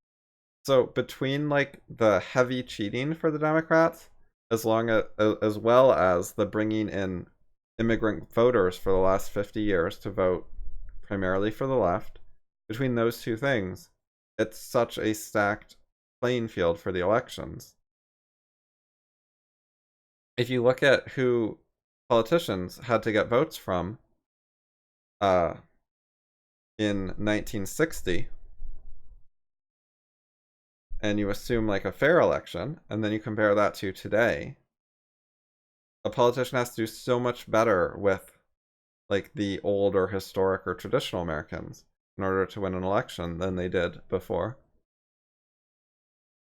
There's also the generational shift of like more young people growing up to be SJWs and shit. They're really getting indoctrinated in the schools hardcore for the last I don't know, 3-4 decades or something. Like the schools have been getting worse in terms of political indoctrination, I'm pretty sure. Like I haven't carefully researched what the schools were like in the 40s or something, but I'm pretty sure the left has gotten worse and gotten more control over the schools and turned them more communist and quote progressive and shit. And how the media is just one hyper fake story after another. How Google search is fake. Everything is fake. And Obama works at Netflix now. Michelle and Barack are doing Netflix shows. They're taking over, you guys. And we have so little power left. But I do think that we're making headway in the cultural war. I think Trump has helped with that because not only are his words tough and he's making an impact by making them seem foolish, but I think he's emboldening other people on the right to be tougher too. And so I really do resent the weenies on the right because that's the last thing we need. We've had that for 3 decades. Yeah, look at what it's. And I want to make a couple of points too. That this whole like get the F out of here idea, that's American culture. That's very American. That's a very it's blunt, it's caustic, it's belligerent. And that's like it's also New York. It's New York. I mean, would a British person ever say that? No, that's why we love this country. It's blunt and it's get the F out of here. Get out of here. It's that kind of an idea. Like I'm gonna tell you exactly what I think, and that's partly why it resonates in our culture with amongst good people and why I think it's healthy. So once again, we've had enough. We've had enough of the other way. It's not. Well, and this way, or this style, is not authoritarianism. Like, no one's really proven that to me yet. But that's what they're saying. Oh, it's, you're picking the way of, like, in rejecting and fighting the left, we're sliding into approving of a dictatorship on the right. I'm like, what? Yeah, I mean, that's what they're saying. And I don't even get it. I don't even know how to understand that. Like, because Trump is an authoritarian guy, which I don't see. I mean, he's deregulated. He's, like, tariffs, maybe? I don't know what else he's done, except, like, these brash, words that he sometimes uses. I don't know what else he's done to make people think he's an authoritarian type. It's weird. It's a weird thing. I certainly don't support that. I support freedom, and I support individualism. But you're going to have to defeat these bad guys if you want that in this country. They're winning, everybody. I mean, here's the point. Should we be waiting for the perfect candidate? I mean, Trump's not a perfect candidate. We would disagree. If he really had an impulse to, like, I'm going to shut down this newspaper, right. Of course he would be stopped. And everyone would, he doesn't have power to do that. He doesn't have power to do it. Of course, but there's, and yes, I'm sure he's a mixed character. And for people to think just because you support a tweet like this, you support, like, every aspect of this guy, his character, and, like, everything he wants to do. No, we're saying there's a broad cultural war going. And the really, really, really evil side is the left. They're the ones who want to end free speech, like, legally. They're the ones who want socialism. They're the ones who want the Green New Deal to destroy our economy and industrial civilization. Now, Trump has flaws right now. The right, and I'm not saying we just go with everything Trump says. I'm talking about the right more as a movement and the kind of people right now that are reacting against the left. And that includes a lot of liberals, the classic liberals. People that are just fed up with PC culture, with identity politics, with academia, and the kinds of things that are coming out of the universities, and the suffocating culture that they're creating, and this ripening of people into these, to being NPC robots. Right. The octopus with no brain. All tentacles, no brain. Yeah, I agree. I think that he's not perfect. I also think, and this is I think this very, very strongly. If you want to avoid a strong man on the right, if you want to avoid sliding into a right-sided dictatorship, I mean, we are headed for a left-sided dictatorship right now. That's where we're headed. And yeah, we can go freedom, or we can go right-sided dictatorship, or we can just kind of float along and end up in the left-sided dictatorship. But if you want to not have a dictatorship, you have to fight the current power, the left. That's where we're headed. And if you don't fight them, if people who love liberty don't provide a liberty-loving fight against the left, which they don't, they're also busy fighting Trump. If you don't fight the left and provide a liberty-loving fight against them, that's actually effective. That will actually save people's families and neighborhoods and children. If you don't provide that, if you don't acknowledge that their fears are real and what they're dealing with are real in their neighborhoods, and you just poo-poo them and go, you can't be nasty, they're going to pick a strong man next. They need a liberty-loving alternative. But if it comes down to it, if they're given the option, well, you can have a racist, powerful, anti-white, anti-American socialist government that's all up in your business and tracking you everywhere you go, and your second-class citizens and your children won't get into good schools, and because they're going to be discriminated against because they're white, and white privilege has to be stopped. If you're facing that future for your kids, and your alternative, you don't give them an alternative way to save their family, and their only alternative ends up being some Mussolini character who says, yeah, okay, I'll fight the left for you, because you don't allow people like Trump to even like tell them to get out, then they're going to pick Mussolini. Right. Because it's going to come down to survival. So think about that. Trump's not a Mussolini. He's not a dictator, and you're against him. That makes sense about what people will do and what they'll be willing to vote for if they don't have a better option. But also I was going to say, I thought where she was going to go with that originally was just, if you're not, like, fighting the left, you are a bad guy, you're part of the problem, and, like, attacking ARI and stuff, because Peikoff and others have been sympathizing with the left. Harry Binswanger has been advocating open borders. Like, a lot of objectivists, libertarians, Cato, ARI, etc., are anti-Trump, and they're fighting to destroy America instead of to help it and save it. And that's really fucked up. Because you don't want a right-sided dictator. But by fighting the one person who's fighting the left who's not a dictator, you're going to usher in Mussolini. Because those people need to protect themselves in the future of their children. Well, and what a time for intellectual leadership. Yeah, and Trump is certainly not a dictator or a strongman, and they're crying wolf so much about it. On the right, and more right? And so if you're concerned, right, if you are concerned about the flaws that exist on the right, which there are plenty, then now's the time to jump in and say, hey, yeah, man, the left is evil, they're horrible, we love America, we love American values, but here's where we should be concerned, here's where we should put our energy in, and hey, Trump, if you say you're going to shut down a newspaper, don't you realize that that's contradictory to our whole cause, and so on. And so, that's the time for intellectual guys in leadership, not, he's bad, orange man bad. Well, or you're sitting back and saying, it's not true that Facebook is fascist, when you have all this evidence in front of your face that it is. So the government shouldn't do anything about it because it's a private company. It's not a private company anymore, everybody. It hasn't been for 3 years. Sorry to tell you. And that's how they're hiding it and pretending. They're hiding it in front of your face. And they're giving you plausible. 3 years? Like, I don't think anything changed at Facebook 3 years ago. I don't know what she's talking about. I mean, I guess that's when Trump got elected, but yeah, I don't think there was like a changeover moment at Facebook 3 years ago. I think it's been a similar kind of thing, and maybe there's a gradual progression going on for a long time. Like, it was already involved with the government in various ways before that, and maybe it's escalated a little. Like, maybe a bunch of those people who wanted to work in government were like, oh, well, Trump is president, so I can't work in government, so I have to do something else. So maybe that escalated it and got more of them into tech. But I don't think there's like a major changeover. Deniability. I don't know. It seems obvious to me. Yeah, well, that's the whole, I mean, we have to get into that whole big tech. The other thing, too, just to talk about just censorship in general brings back to humor. I'm noticing another disturbing trend. And of course, it's all this stuff with you're not allowed to have your own, you have to obey, you have to be for unity, you have to be like this kumbaya. And I was the John Lennon song Imagine is the world that everybody seems to want, including people, liberty-loving people. Imagine all the people living. I mean, what unity, no religion. I don't know the lyrics. Maybe the lyrics. No border, no country. Yeah, I looked this the other day. Let me look it up. This is good. Live as one. Imagine all the people. Imagine there are no countries. It isn't hard to do. Nothing to kill or die for, and no religion too. Imagine all the people living in peace. You may say I'm a dreamer, but I'm not the only. I mean, it's like that's what people want. There's no greed, no hunger, a brotherhood of man. That's what people on the right who are fighting Trump. They want John Lennon's Imagine. They want open borders, and they want people shouldn't be hungry. They should be allowed to come here. And no, we have a right to our society. It's refusal to recognize good and evil that exists, and there are good guys and bad guys too. It's a utopian fantasy, folks. Worthy of hippies, and it's infected our culture to the point that it's infected people who technically want individual rights and freedom, but they want it in this weird globalist Imagine utopia way. Which doesn't. We should let people come here gradually over time as we figure out how the hell to bring them here and like set things up for them. Like, this should be an ongoing project where we do help other people from other countries, but not all at once. Like, we have to set things up and accommodate them and teach them and so on as we bring them in. Like, we should spread our culture to the whole world, and that should involve some people coming here, but even more than that, it should involve us sending our culture to their countries. Like, they don't have to come here to start living in a more American way. We can teach them without them coming here. So we need to be like, have cultural confidence and so on. And ideally, you know, we'll convert the whole world to Western civilization.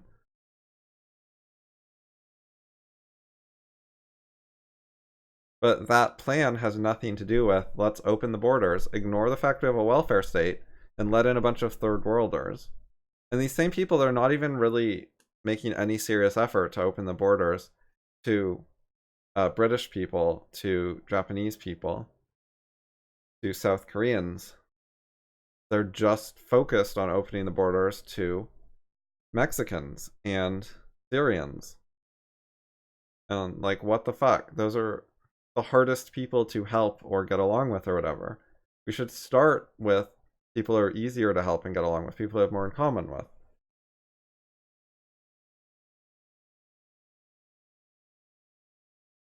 Doesn't exist. I don't know. No, it shouldn't exist. I mean, people shouldn't form countries. We shouldn't have global. People form countries locally. But if you were getting this idea of gaslighting, I mean, don't you feel, like you were mentioning this the other day, Yeah, I was mentioning this the other day that you're getting the sense I'm starting that to feel crazy. Like I'm starting to feel like I'm the crazy one, and because I'm laughing at off-color jokes, and people are like, "You can't, that's inappropriate. You can't do that." And like I laughed at a joke the other day with some Down syndrome kids on them.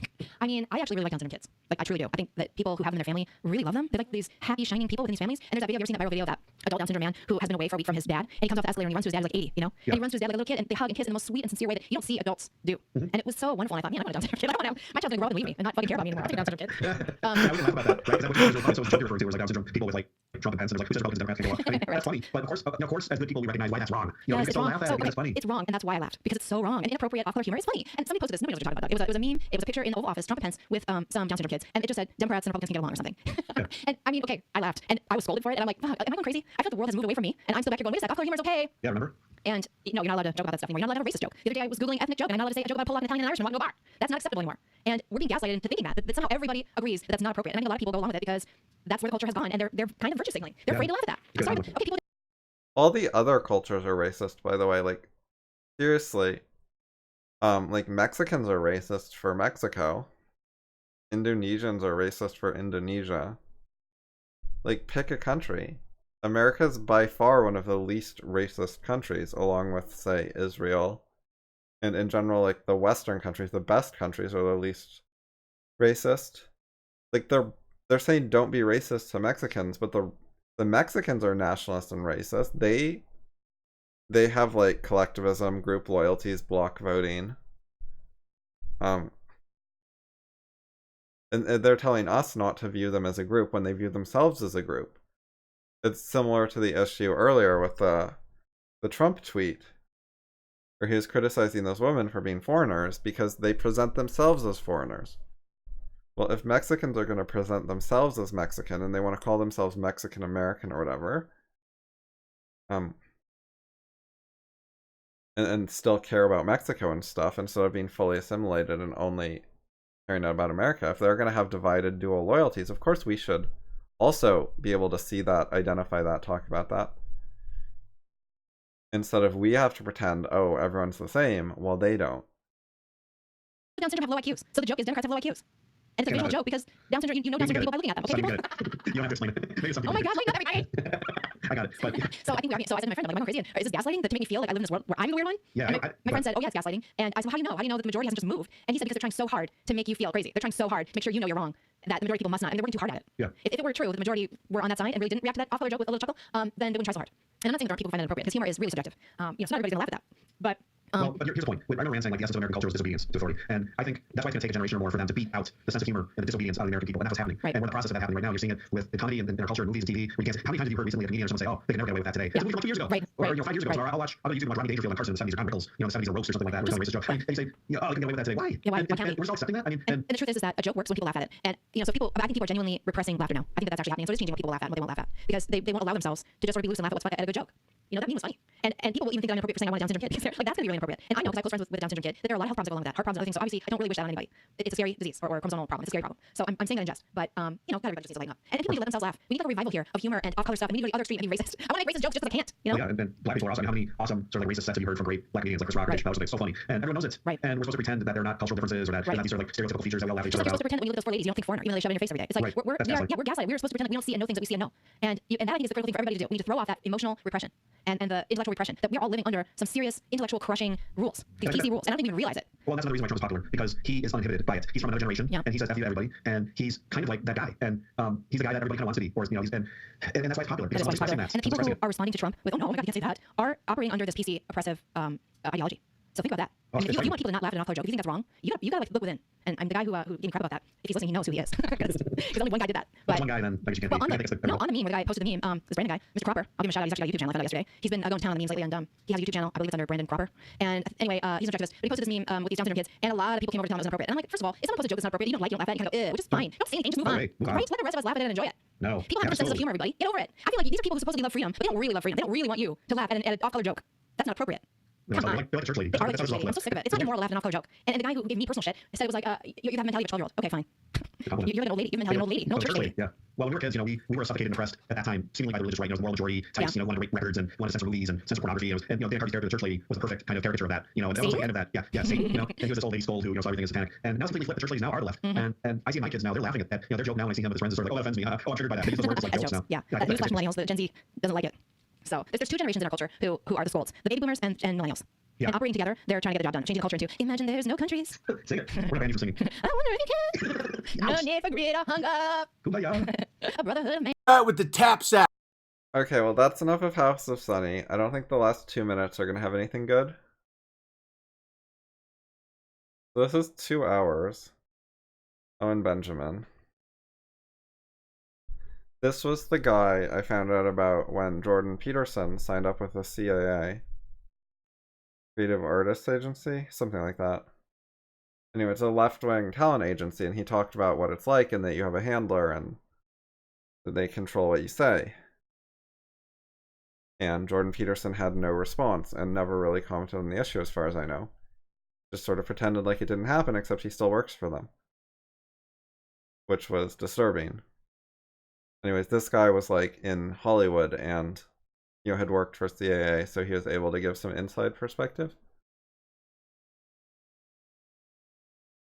I think to some extent he got red-pilled by Peterson, or maybe something like that. So it was like, he was sad that like the person he'd looked up to had then gone traitor.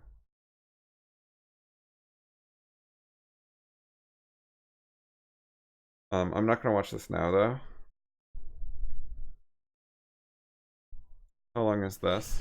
I'm